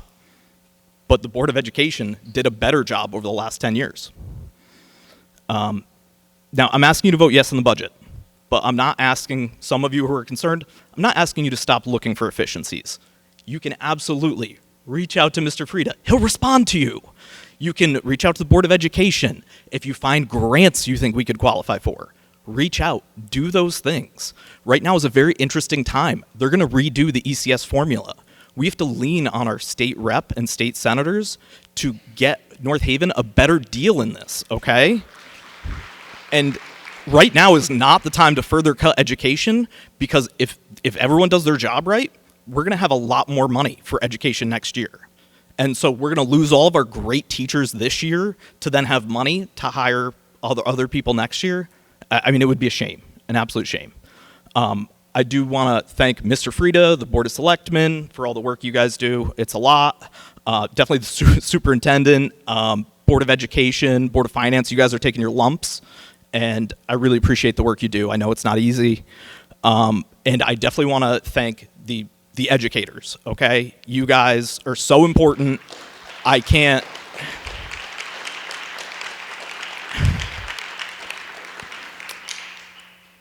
And I do just want to say, I did move to this town because of the school system.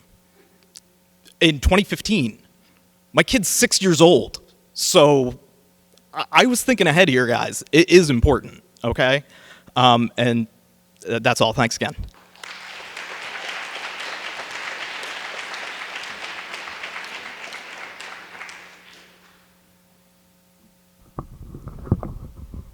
Christy Gill, can you hear me?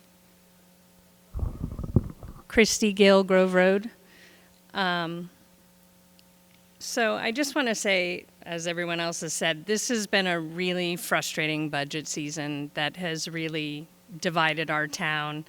And I hope that over the next year we can find a way to bring people together so it doesn't seem like it's town versus Board of Ed or working families with children versus senior citizens. After 11 years, I finally moved my mom down to North Haven, into senior housing.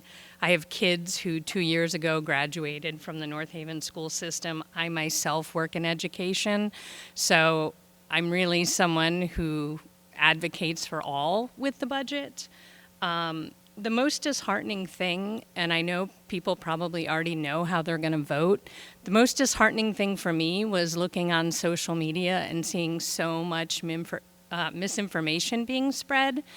And the thing I want to say the most is I almost wish that Board of Ed and Mr. Frieda tonight could have sat instead of presentations that have been presented over and over again, and the community has had the opportunity to see in person, go online, watch videos of, and get firsthand information, whereas people seem to be relying on community pages, secondhand conversations, infographics. I don't care what side you're on. I don't care what you vote.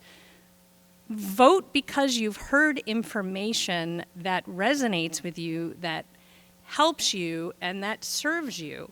But, you know, Patrick, I feel like you've been through enough, but there's a topic that has been just brought around. Patrick's salary has been plastered on 9 different, I didn't even know there was a North Haven Times.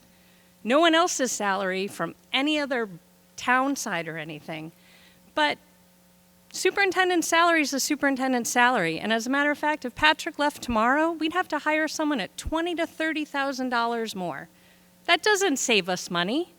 If you look at superintendent's salary all over the state of Connecticut in our DIRG, it's higher. So if Patrick left, we'd be paying more money. And then everyone says, cut administration, let's help teachers. How many teachers are in the audience right now? Do you support this budget? Do you support not things being cut? So if you're listening to your teachers, if you listen to your union president, if you listen to the teachers who are here tonight, they are supporting their Board of Education. They're supporting not having any other losses. So if you are here and you're saying, well, I don't support administration, I want to cut more, I'm supporting, I don't support administration, but I support the teachers. Your teachers are here, they're speaking, listen to them. Listen to your teachers. Go watch the budget. Everybody's complaining that they don't know when the budget meetings are. If you see it once, if you get a wedding invitation, you mark it on your calendar. The bride doesn't call you the day before. So, the conspiracy theories that everyone is hiding budget referendums and hiding meetings. If you are so worried about your taxes and you are civilly engaged, this information is available to you. They even bus seniors this year to come and do it. We can, there may be better ways to make it more available, but if things are really important to you and you know there's going to be another vote, mark it down and come. So some of the frustration has been that everything has been a conspiracy and everything is doing things in Board of Ed. And to a certain extent, that's where some of this division has come from. And I think that's what makes me really sad, because I think in theory, we really all do want what's best for the town. And I don't think anybody wants to truly be divisive. And I don't think that people with families don't care about senior citizens. And we know that many seniors have gotten down here and talked and said 30 they seconds. voted for the Board of Education budget. So I hope when we're in this position next year, there is something we're doing to support each other more and better, and finding some creative solutions and resolutions to come together and be a community more.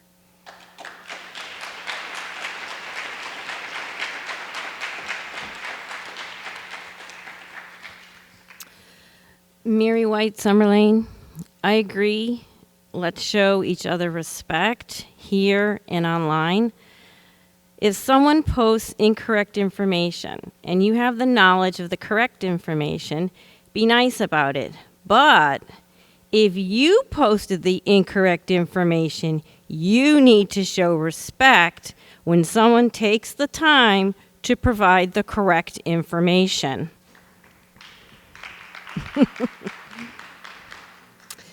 Question.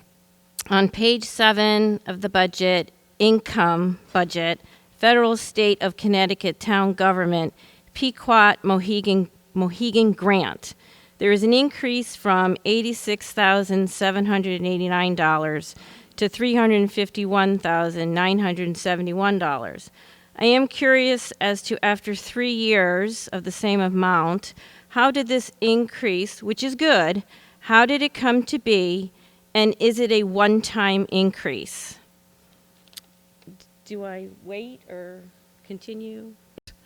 But one thing he didn't talk about was the budget in 2017 was 94 million total. This year it's almost 144. That's what, a difference of $50 million. So the increase in values is not the only reason why our taxes have doubled since 2017, basically. It is also spending. I think that the overwhelming no vote that you saw on May 19th had a lot to do with the reval.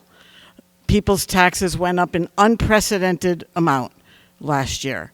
1,200, 1,800, over 2,000.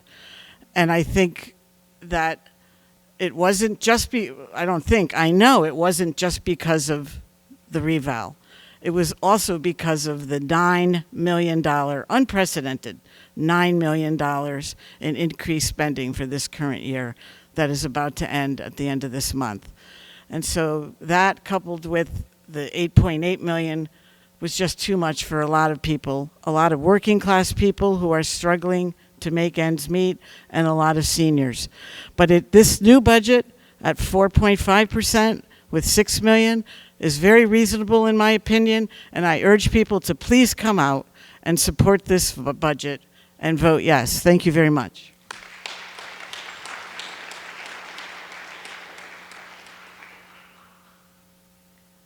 Matt Burns, 15 Windsor Road East. It's tough coming up after a town celebrity, but I'll do my best.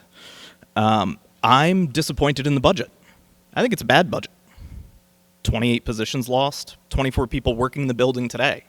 They're not going to be here. And I want to say I'm really sorry to them. That's really hard. I worked for unemployment for a long time. That's the worst phone call to take. It's sad. It's a loss for our students and for our community. That said, I'm a strong yes. Yes, vote for this. We can't risk deeper cuts. No more uncertainty. I will not trade a bad budget for a worse budget. This is the best budget available to us today. I do want an efficient government. I reviewed the budget. Administrative positions have been eliminated. The athletic director, I think everyone's heard about the whole process of that. Once you get to 24 people that are currently working in the schools being cut, we're not debating efficiencies anymore, okay? That's reductions that directly impact students and school operations. I've also heard the education side of the budget is the problem. But I looked at the budget. I really don't see it that way. The town side of the budget takes up like half the budget. That's actually not usual. Look around other towns. Wallingford, it's 60%. Cheshire, 63%. Check out Newtown. BOE's 65% of the budget. We're actually pretty efficient here. 10 years ago, in our town, Board of Education was about 55% of the budget. It's down to 50%. In those 10 years, only 2 years was the BOE higher than the town side of the budget in percentage increase. In 4 years, the town increases were double or higher what the Board of Education was. Now, I'm not here to criticize the town. There's services we need.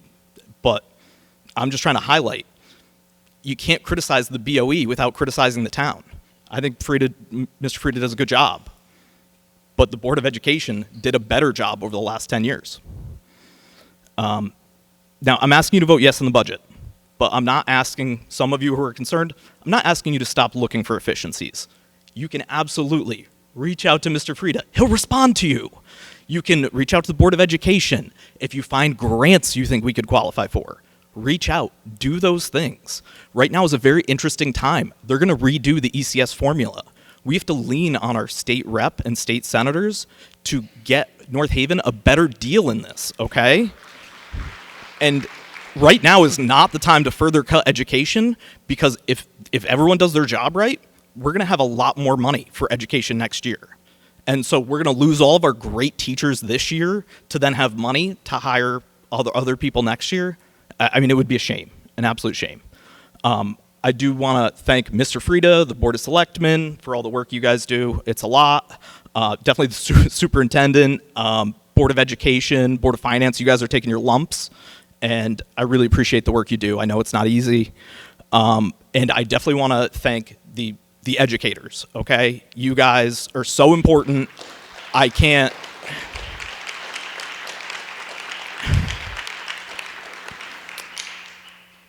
And I do just want to say, I did move to this town because of the school system. In 2015, my kid's 6 years old. So I was thinking ahead here, guys. It is important, okay? And that's all. Thanks again.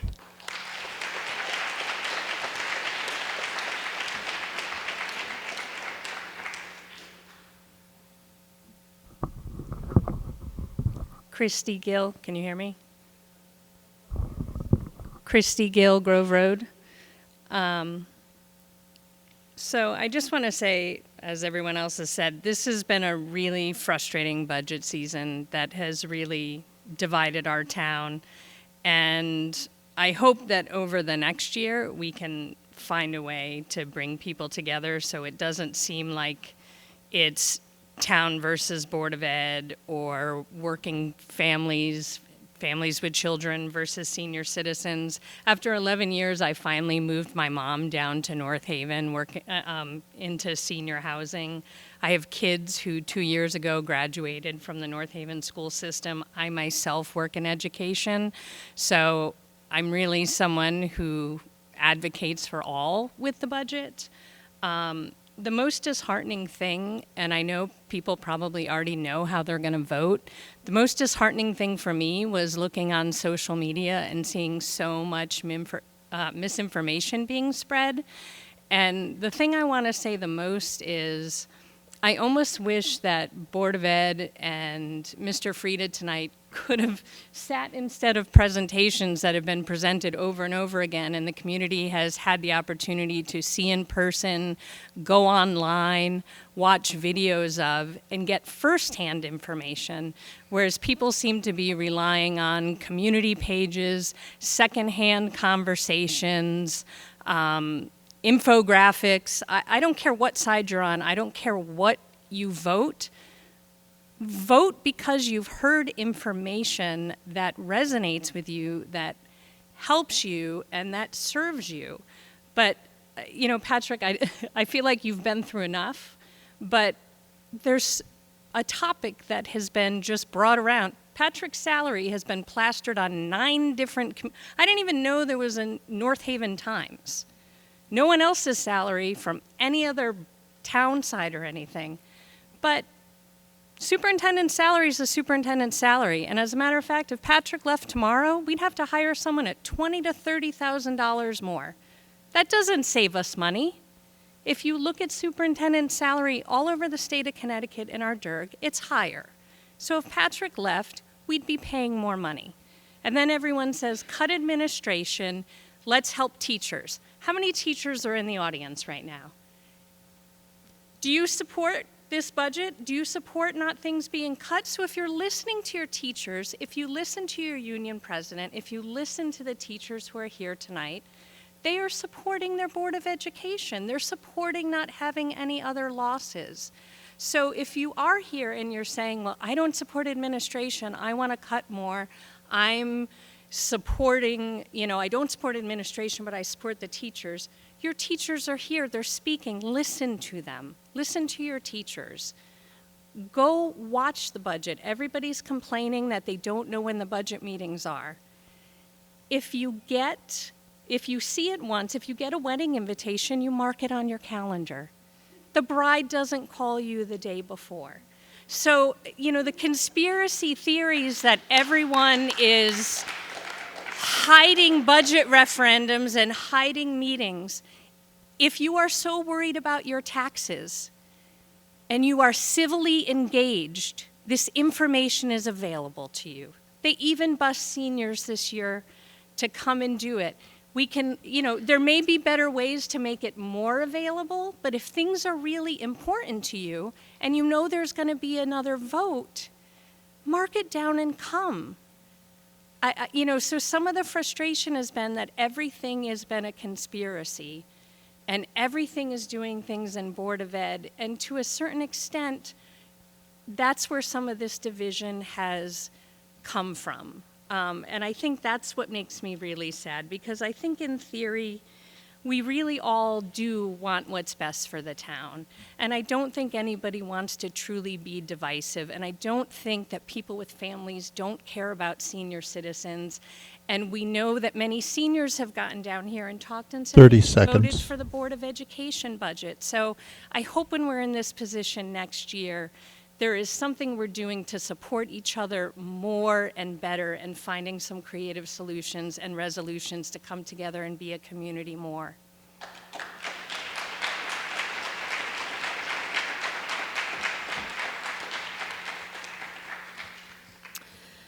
Mary White Summerlane, I agree. Let's show each other respect here and online.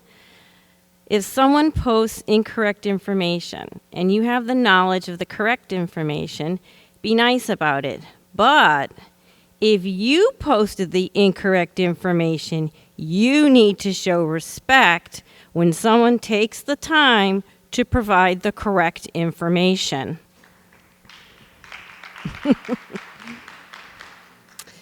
Question. On page 7 of the budget, income budget, Federal State of Connecticut Town Government, Pequot Mohegan Grant. There is an increase from $86,789 to $351,971. I am curious as to, after 3 years of the same amount, how did this increase, which is good, how did it come to be, and is it a one-time increase? Do I wait or continue? Mike? What do you want?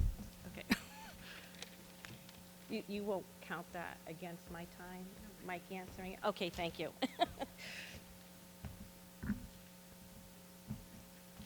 So, Mary, the answer is this.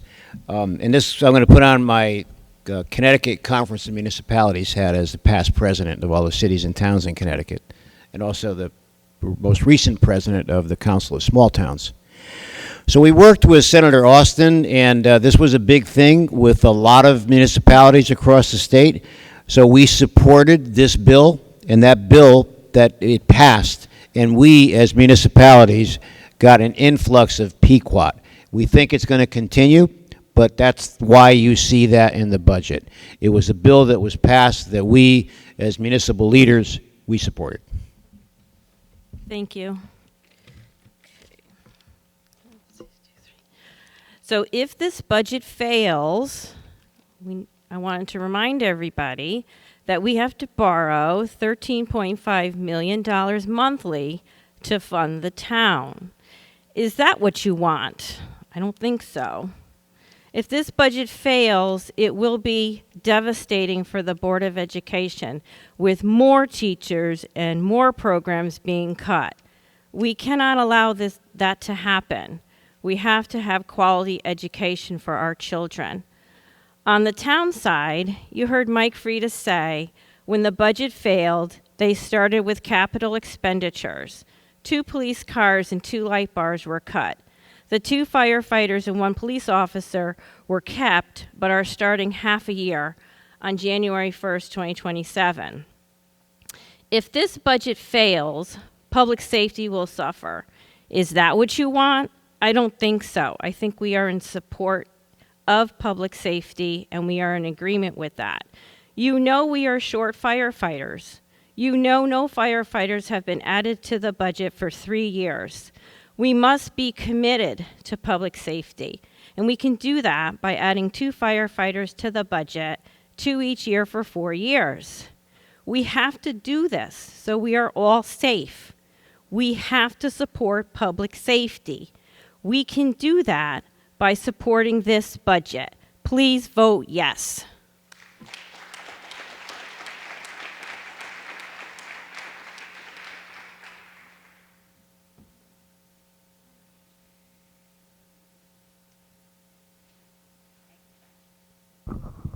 Hi, can you hear me?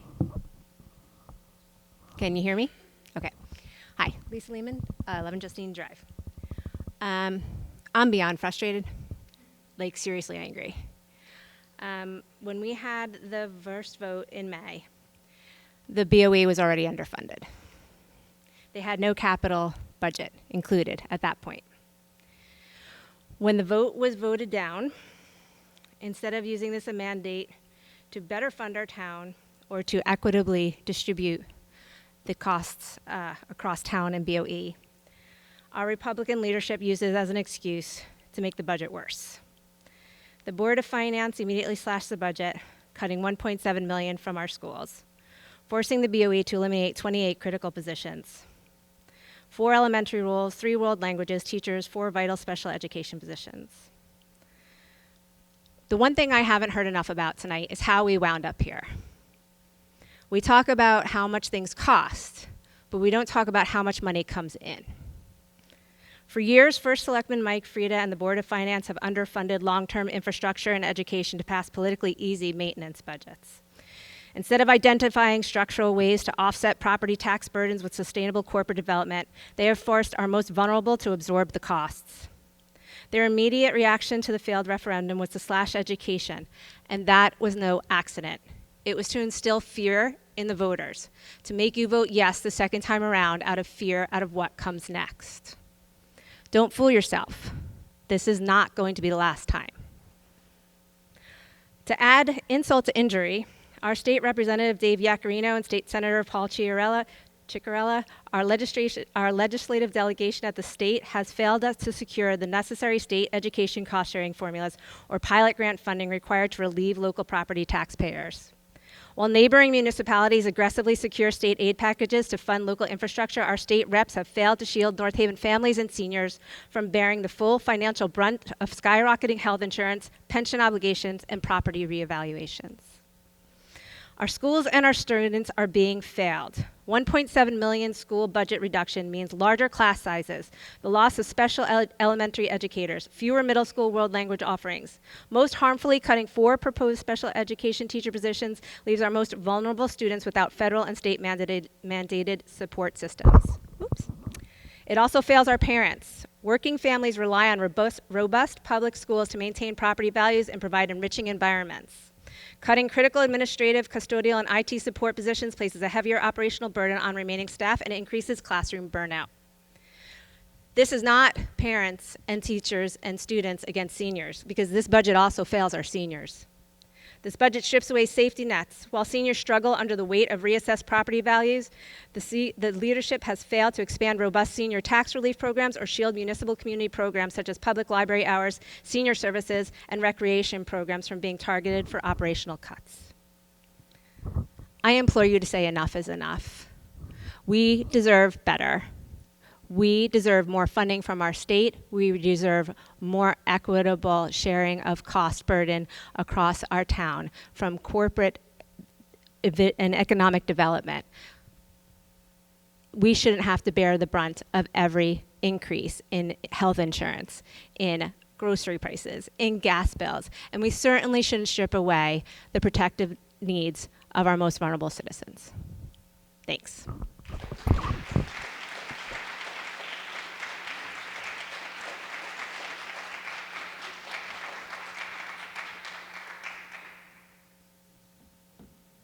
Is there anybody else?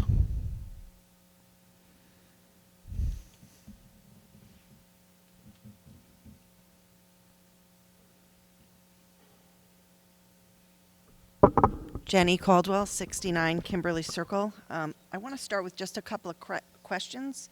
When Mr. Frieda was talking, he said, oh, sorry. When you were talking earlier, you had mentioned that there were cuts on the town side that included Public Works, the town clerk's office, and the finance department. Can you explain that? Like, what was cut? Will you just name those? Yep.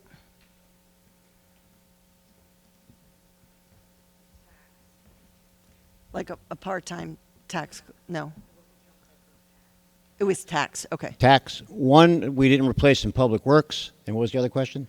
Finance. You said there was something cut from finance. We cut a position in finance. Yes. Was so it a full-time position? yeah, we were yes. Okay. Yes. And Public Works, was it? Do you know what position it was that was actually eliminated? Well, we have the Public Works Director here. He would know better than I do, but it was one Okay. position that was not put into the budget that was supposed to be put in the budget. So, and what other questions do you have? Well, that was it. So that was removed. I just want to be clear so I understand. So that was removed after the referendum failed, or it was removed before the budget ever? Before. Okay, so it wasn't after it wasn't one of the cuts that came after the referendum. Okay. So as I said earlier, we in the beginning we cut 2.4 million out of the town side back in January. So I already reviewed this earlier. I gave you the waterfall effect. We started with 2.4 we cut down in the numbers I showed earlier. So we went from a 13.7 million spend down to what you see tonight. So there's a process involved, like I mentioned earlier. We have only about 200 people on the town side.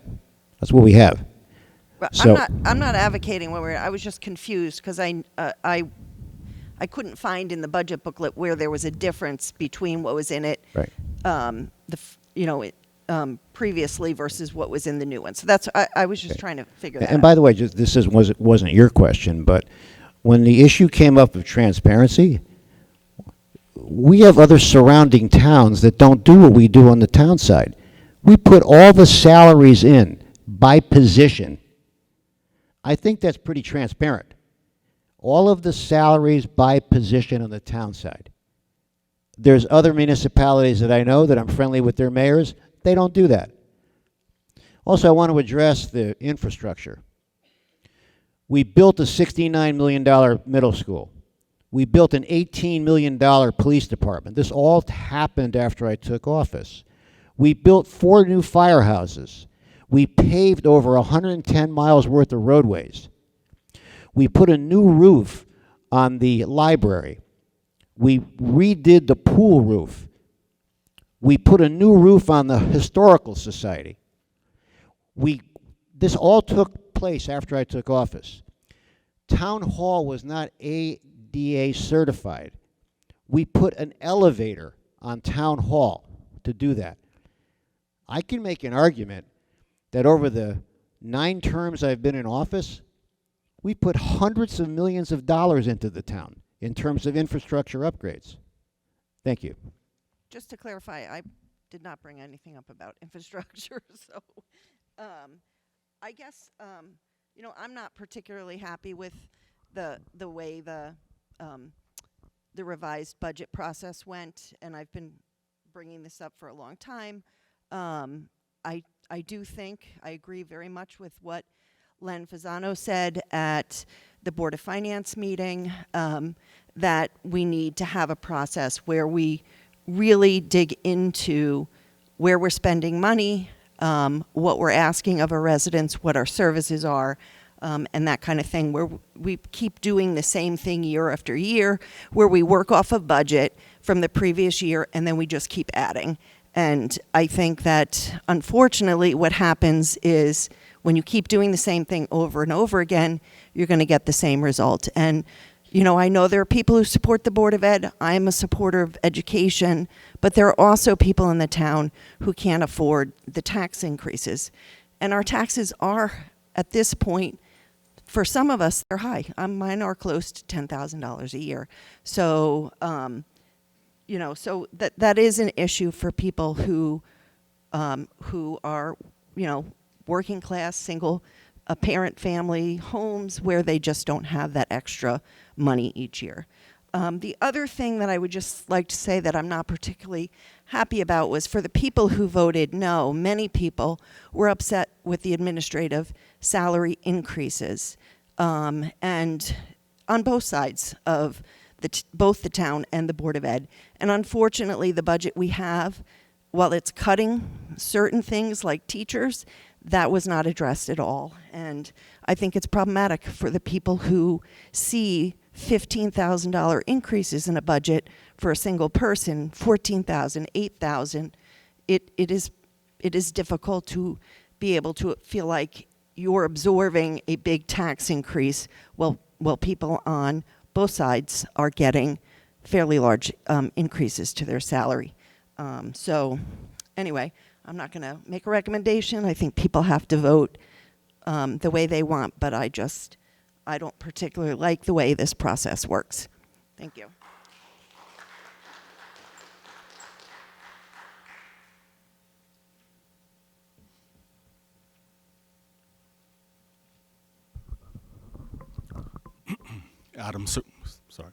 Adam Surratt, Allendale Drive. First, I would like to thank all the teachers and staff here. I raised 2 of my sons here. I see so many who they had. They did such an incredible job. I moved here 20 years ago because of the schools. I will vote yes, and it's so sad that we're losing 1 teacher. But I would like to address the Board of Ed, the Superintendent's Office. 1 year ago, I was told there was an $8 million lawsuit against the Board of Ed. And Ms. Gabriel told me $3.2 million was paid to a law firm.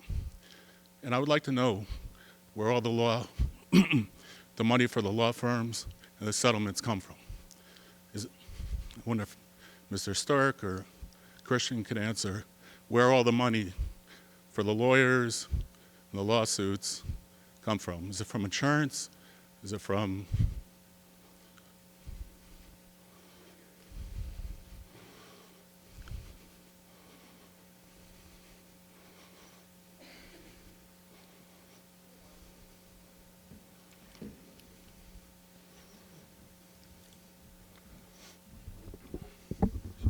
Mr. Surratt, to be honest with you, I am unfamiliar with an $8 million lawsuit and a $3.2 million payout at this time.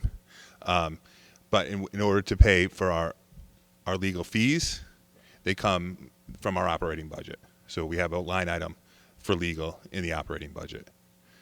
So do you know offhand this year how much it would be? Offhand, I don't have what it's budgeted for. I can go back and look and respond to your question. Okay, so when Ms. Gabriel told me and Ms. Cabrera told me that, I'm sorry? When Ms. Cabrera and Ms. Gabriel said it was an $8 million lawsuit and the Board of Ed paid $3.2 million for 1 law firm, that's inaccurate? $3.2 million last year to a law firm? A year ago. No, sir. That I will double down and double check, but $3.2 million is something that would be very difficult for us to. I mean, I don't know if they're still here. Pay for, but they did say. But I do want to get that line item number for you as well. Can you get it tonight? I mean, I can probably get it for you tonight. Yes, sir. Thank you. Thank you.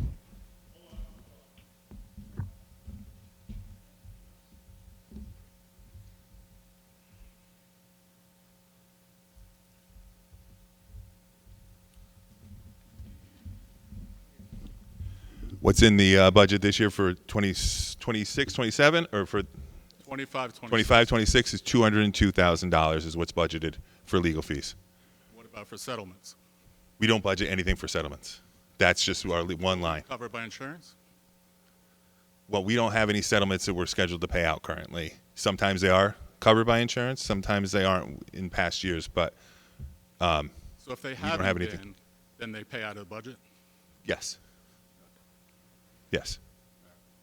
So, I mean, can you find out from Ms. Gabriel why she would say that? It wasn't just to me, it was...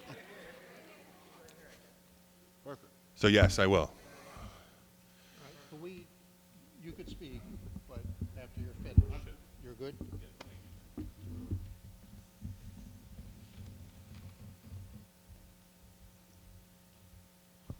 Amanda Gabriel, Renee Lane. I never said that. I want to just be very clear. Mr. Surratt approached us at an event, and that absolutely never happened. Like, I would never say that because it's not true. And actually, Genevieve was there too. Wait for the crowd, Genevieve. Genevieve was there at the table when this happened. Didn't happen. No, it's kind of a big deal, though, because my family, my children, have been attacked online by Mr. Surratt and his friends. And it's not okay. It's not okay to just make things up. So, while I'm up here, while I have you, I'm a yes for this budget. Thank you, everybody, and thank you for the hard work of everybody who put it together. Before you get up, hold on. Is there anybody else that would like to speak for the first time? All I'd like to say No. You will not say it until we're done. Then you get 3 minutes.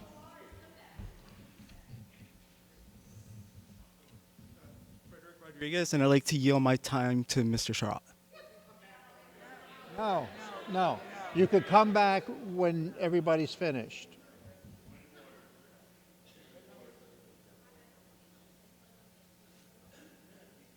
You're up.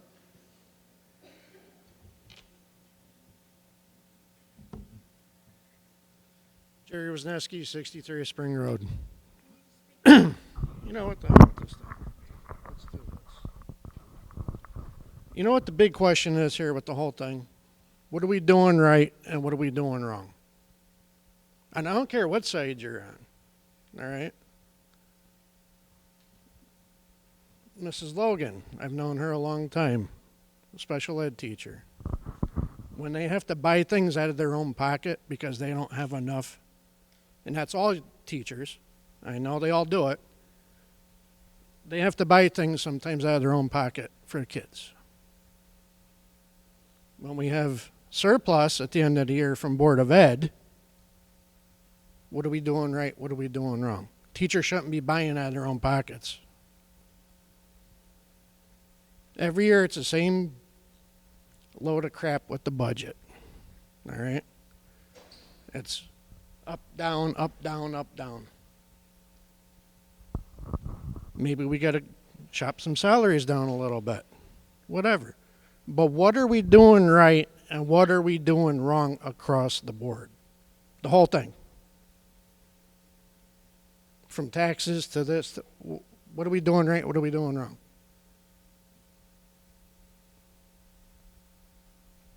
A lot of people on fixed incomes can't afford stuff. A lot of people have, can afford a lot of things. What are we doing right with the budget and what are we doing wrong with it? And there's no way in hell it should go up as much as it has in 10 years. I mean, seriously, think about this, right? It's doubled. Okay, I understand things do go up, but come on, man. Everything's gone up and all our paychecks, I don't know about anybody out there, but common sense, our paychecks don't correspond with a lot of things. Everybody in here get a raise this year? Okay, good. I mean, you know what I'm saying? We do have to come together on certain things here. If we got to go with this last proposal that they came up with, all right. It's not as bad as it was. Things are still getting funded. Unfortunately, some jobs got cut. I mean, I've been in this town almost 30 years. I've seen it go from low taxes up to, I'm going to say it straight out, ridiculous now. Why? Why has it gone up so much?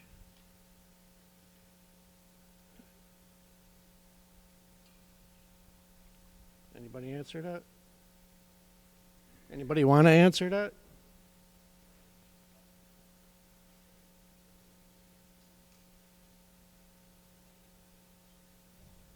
No.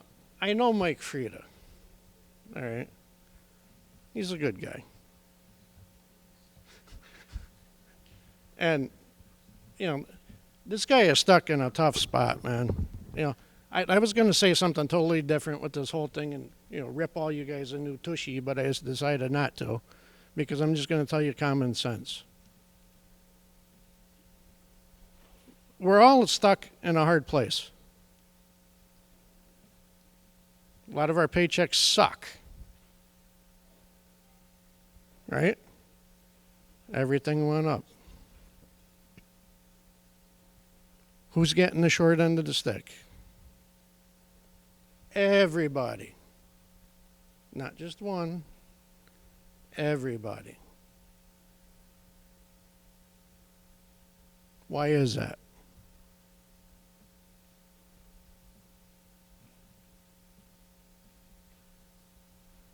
So it's got to come out in the wash somewhere. This guy, like I said, he's stuck between a rock and a hard place. Do they need to fight more for us to get more money out of the state that we already pay into the state to fund some of the stuff for the town? You're damn right they do. Our representatives, whatever, they need to get on the ball. All of them. Both sides, get on the ball. Because we're all hurting. We all feel it. And anybody in here that says they don't feel it, I'm going to tell you straight out, they're full of crap. Because everybody feels it.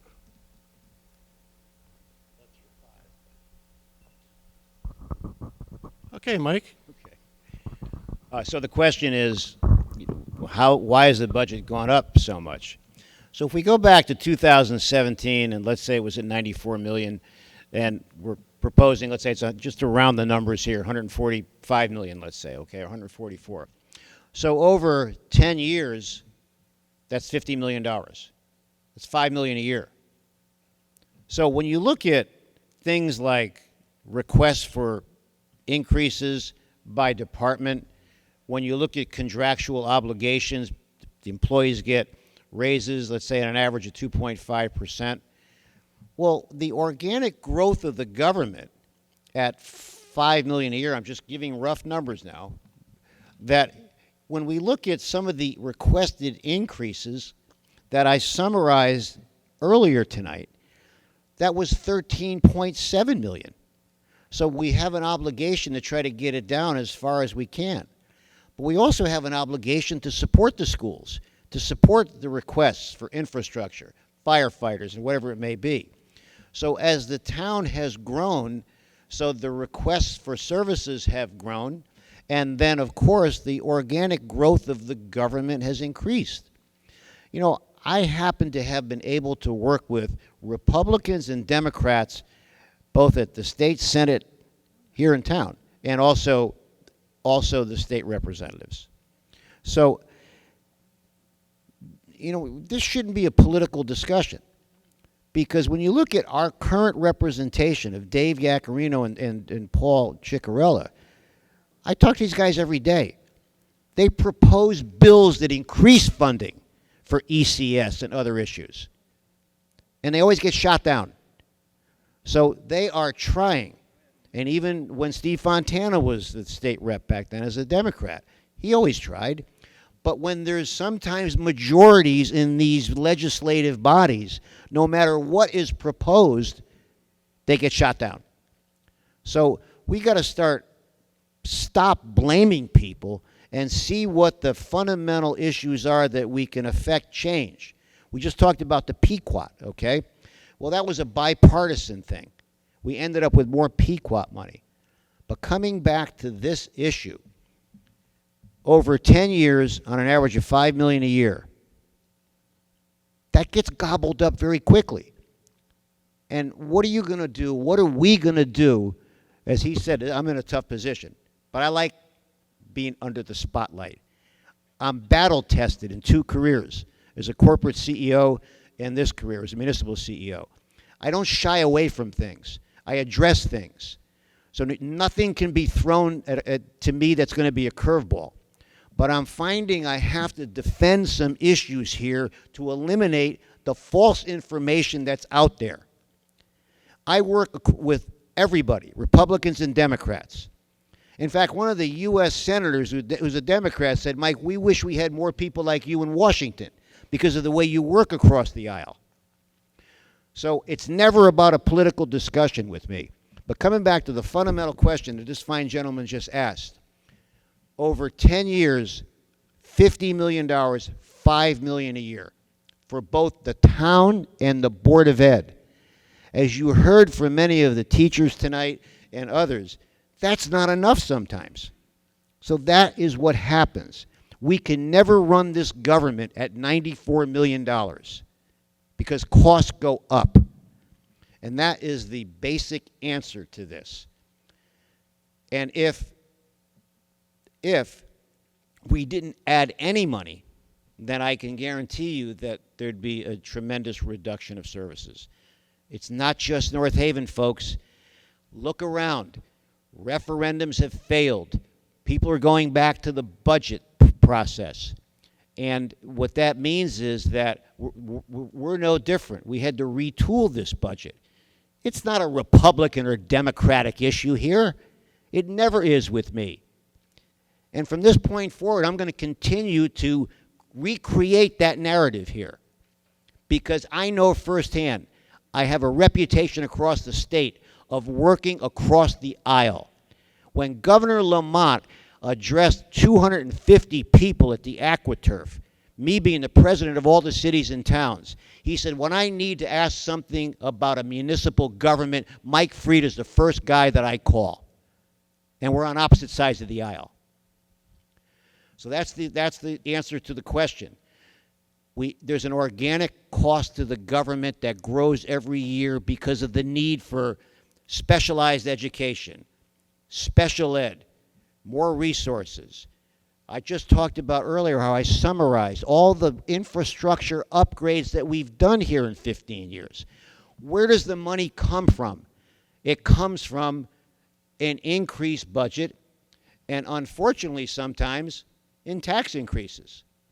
People call me all the time, I want my road paved. Well, guess what? It went from $200,000 a mile to $330,000 a mile. That's what's happening, folks. Thank you.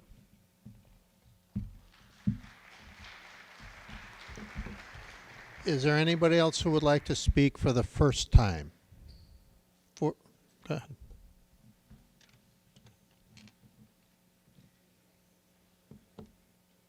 Dan O'Brien, 3 Belmont Road. Just really quickly, I just wanted to address how we spend our money because people have asked for numbers. And one of the most important numbers, it's a really, I'm not a math guy, it's a really simple number, is the PPE, the per pupil expenditure. And it's a really simple formula. You take the total amount of money spent on education and you divide it by the number of students. If you look at the numbers as reported by the state, we are below the state average. We are 4th from the bottom in our DIRG, 24 schools like North Haven, and as I pointed out before, and other people have. We have a blue ribbon school. We have schools and students that perform 4th from the top in our DIRG.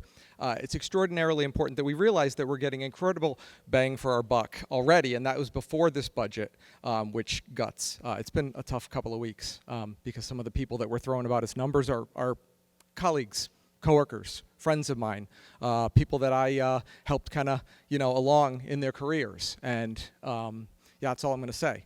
One last thing, we heard one more time about a Board of Education surplus, and this is not my area of expertise, but it has been reported in the numbers and by responsible people that at the end of the last fiscal year, if you want to call it a surplus, was less than half of 1% of a $70 million or a $68 million budget, which is extraordinarily efficient. Thank you.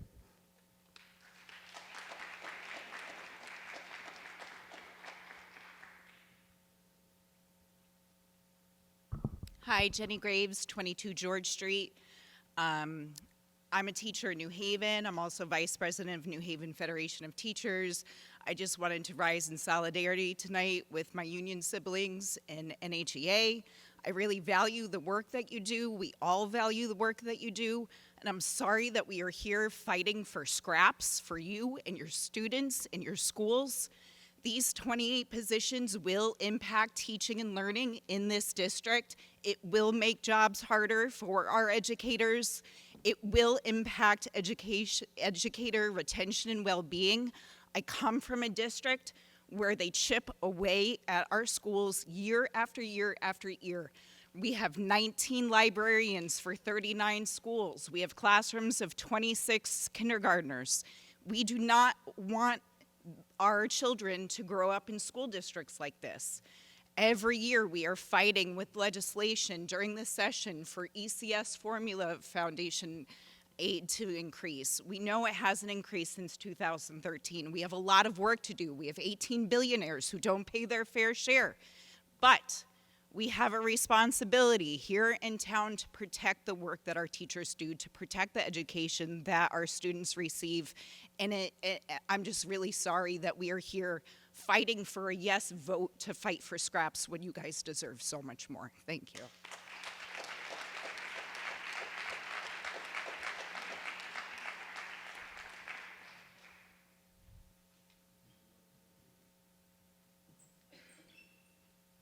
Peter Criscola, 54 Fieldstone Court.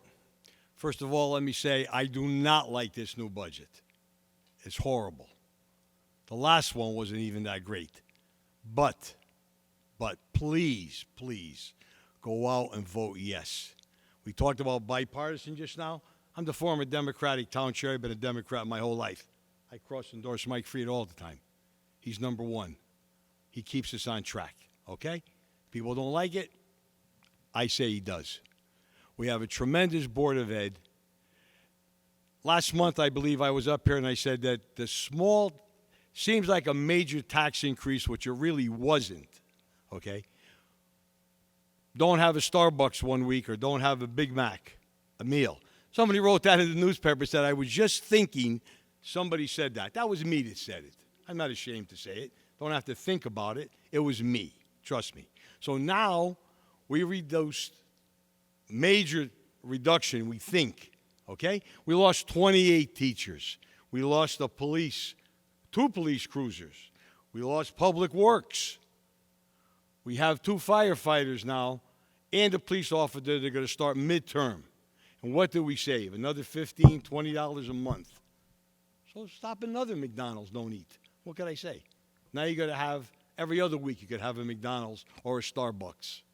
Because that's all that we've gained, and look what we lost. We have a tremendous town.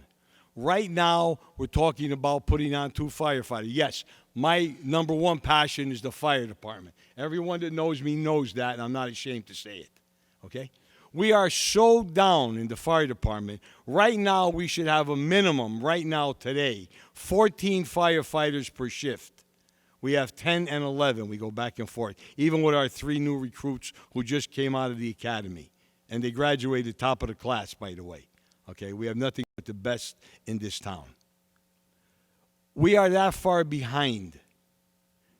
What are we doing? What are we doing? We're thinking about this. If this budget goes down, it's not going to get any better, trust me. It's going to go backwards. We'll probably lose the 2 firefighters, period, not just a half a year. We'll lose our police. I don't know what else they could strip from Board of Ed. They'll have 50 children in the classroom. I mean, what do you want to do to this town? And then your property value, rest assured, will go down next year if that happens. People won't want to come to this town. And like Mike said before, and it was said tonight, this goes down, we borrow $13.5 million per month at the current rate. I believe, what is it, 3.5%, 4%? So figure another $50,000, $60,000 in your capital expense every month just to float the money. So please, make calls. Mike's going to do the robocall. Make calls to your friends. Just keep voicing out. Let this budget pass, please. Thank you. Thank you.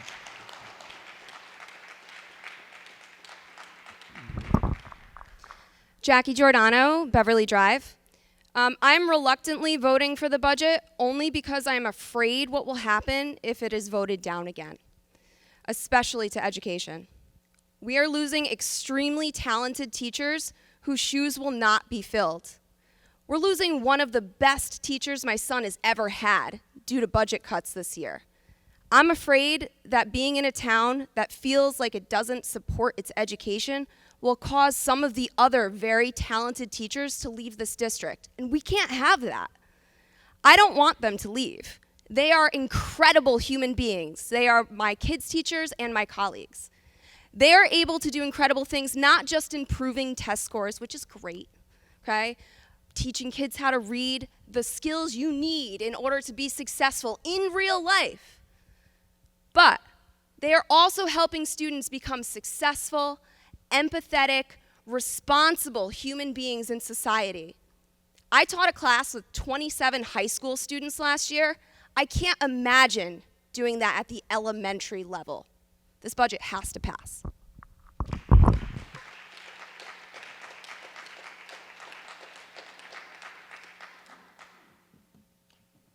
Anybody else? First time? Eileen Honan-Stabby, 8 Westerly Road. I'm speaking tonight as a taxpayer and as a parent of young children, one at Ridge Road and one who still has a daycare bill. First, I want to thank our district leaders and Board of Ed members for their leadership at the Board of Ed workshop last week during what is obviously a very challenging time. During the meeting, I saw, on the whole, a bipartisan group thoughtfully and respectfully take on really difficult decisions, express disagreement, and push each other's thinking productively, and most importantly, consistently center the best interests of students. I think this is a model for our students and a model for town-wide dialogue. Second, I hate this budget. I'm so incredibly disappointed by the damage it does to our schools, but I will be voting yes because I have no confidence that sending the budget back to the Board of Finance won't result in greater harm. And we heard tonight that a failed budget will mean more cuts. All of the Board of Finance's chickens have come home to roost from year after year after year after year of asking our schools to get by with less, and now our students and educators will be directly impacted.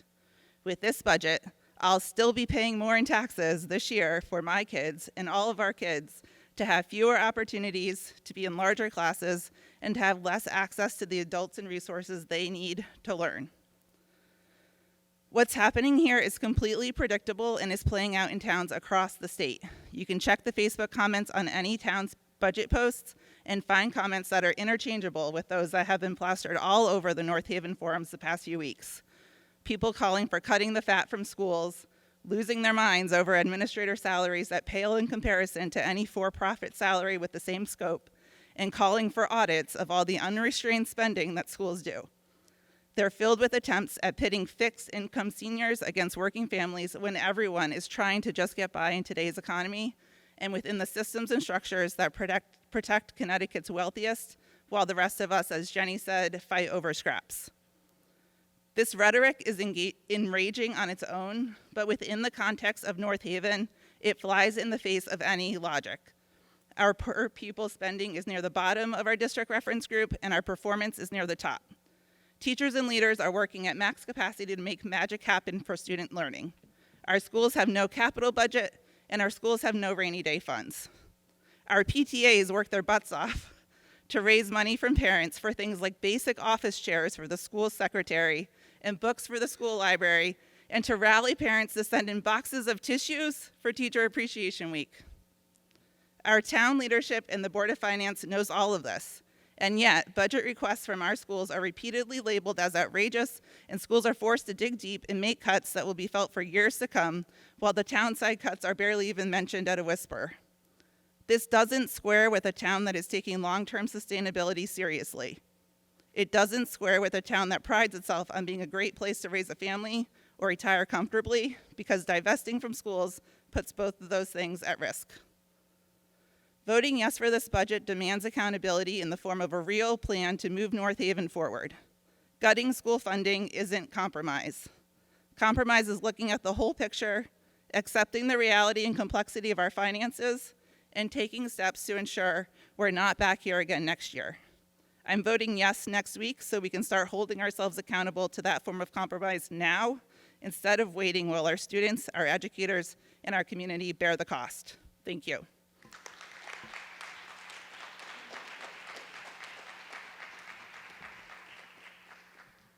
Is there anybody else for the first time?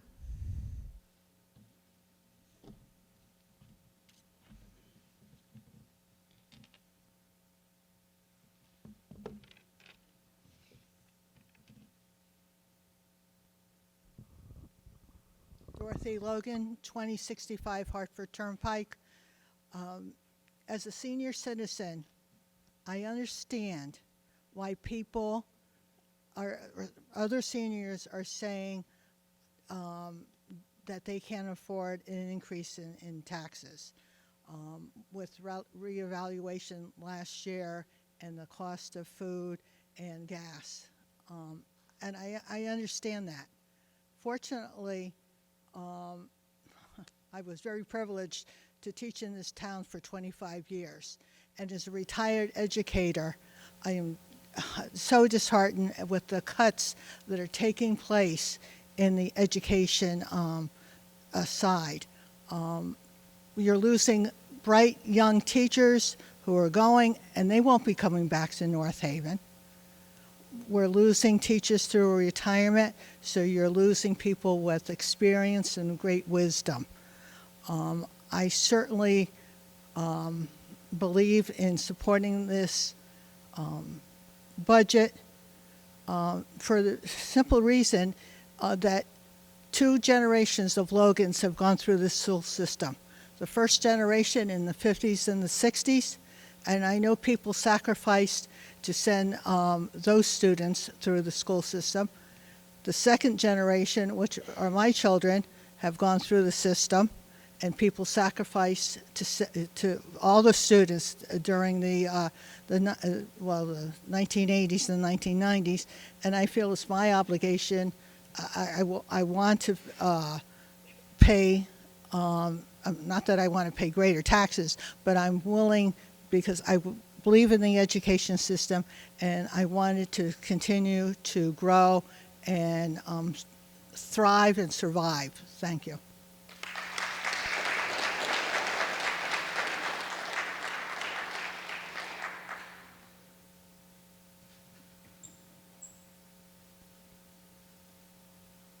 Hello, I'll be super quick. Kristen Gwen, 20 Dell Avenue. Just want to say to my fellow teachers out there, you rock. I teach in a neighboring town, but I have 3 kids in North Haven who have thrived. I want to say, Board of Ed, you work your butts off. You're amazing. You have been villainized ridiculously online, but most of us who understand how the school systems work, and administrators and all of you who understand how schools work and education works, we see you, we know, and I'm sorry that you've had to deal with so much trauma. We fully support you. Thank you.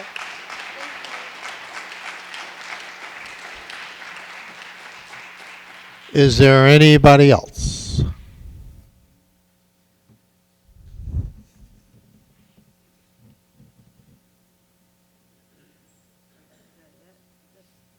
So, are you coming to speak, lady in red? No? Okay. Just as a matter of where we're going. So, once this gentleman starts for a minute, or however long, 5, whatever, nobody else can come up and speak for the first time. So I just want to make that clear.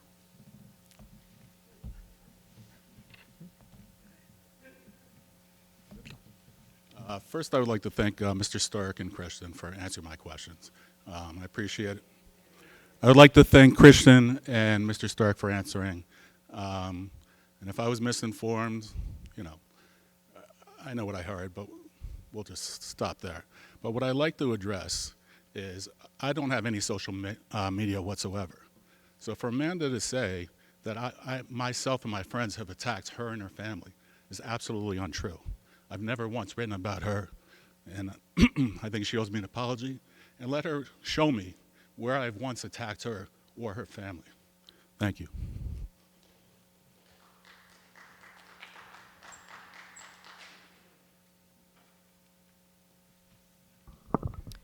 Hello again, Matt Burns, 15 Windsor Road East. I'm not a teacher. I'm not a teacher in North Haven. I don't know what it's like to teach children. It sounds hard.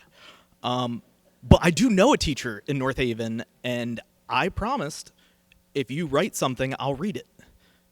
And so now I have to. So I'm going to. And again, this is not me. I am not a teacher in North Haven, but I'm going to read it word for word. Hello, I am a teacher at one of the North Haven public schools. I am writing to help give some insight on the current environment within the schools regarding the most recent budget vote. The result of the vote has completely demoralized teachers throughout the district. Many of us have found out we will no longer be able to work within a school district we have grown to love, or are now forced to fight over jobs that are remaining with colleagues and close friends. All of us are wary of the implications for the future of education in this district. One major concern that we all have is the increased load with the resulting increase in class sizes. While a couple of kids per class may not seem like a large undertaking, I promise you it is. Adding even a couple of students in a class is enough to significantly diminish student outcomes, behaviors, and discipline within a classroom. We've seen in recent years with COVID that even 1 year of disruption can do bad to a child's long-term education. Oh, I should have read this first, huh? These issues have already started in schools because positions continuously do not get filled when a person leaves. I've seen many people point out behavioral concerns with kids around town and think that schools must not be doing the right things. The plain answer is that we are short-staffed. We will be shorter staffed next year. I'm worried that this will become the new normal. I'm worried that we will continue to look for cuts in education rather than looking for chances to make a better environment for the students that are in our schools. I am aware that there are plenty of other reasons that people may vote for or against this newly proposed budget. All I will say is that North Haven's teachers, administrators, staff members, and students need this budget to pass. We needed the last budget to pass. We need you to put the education of our children as a priority. Thank you.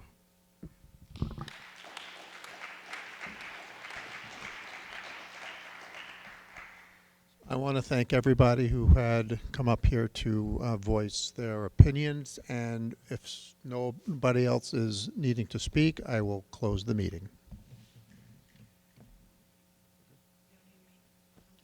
All right, thank you. The preceding program is brought to you in part through a grant from the town of North Haven.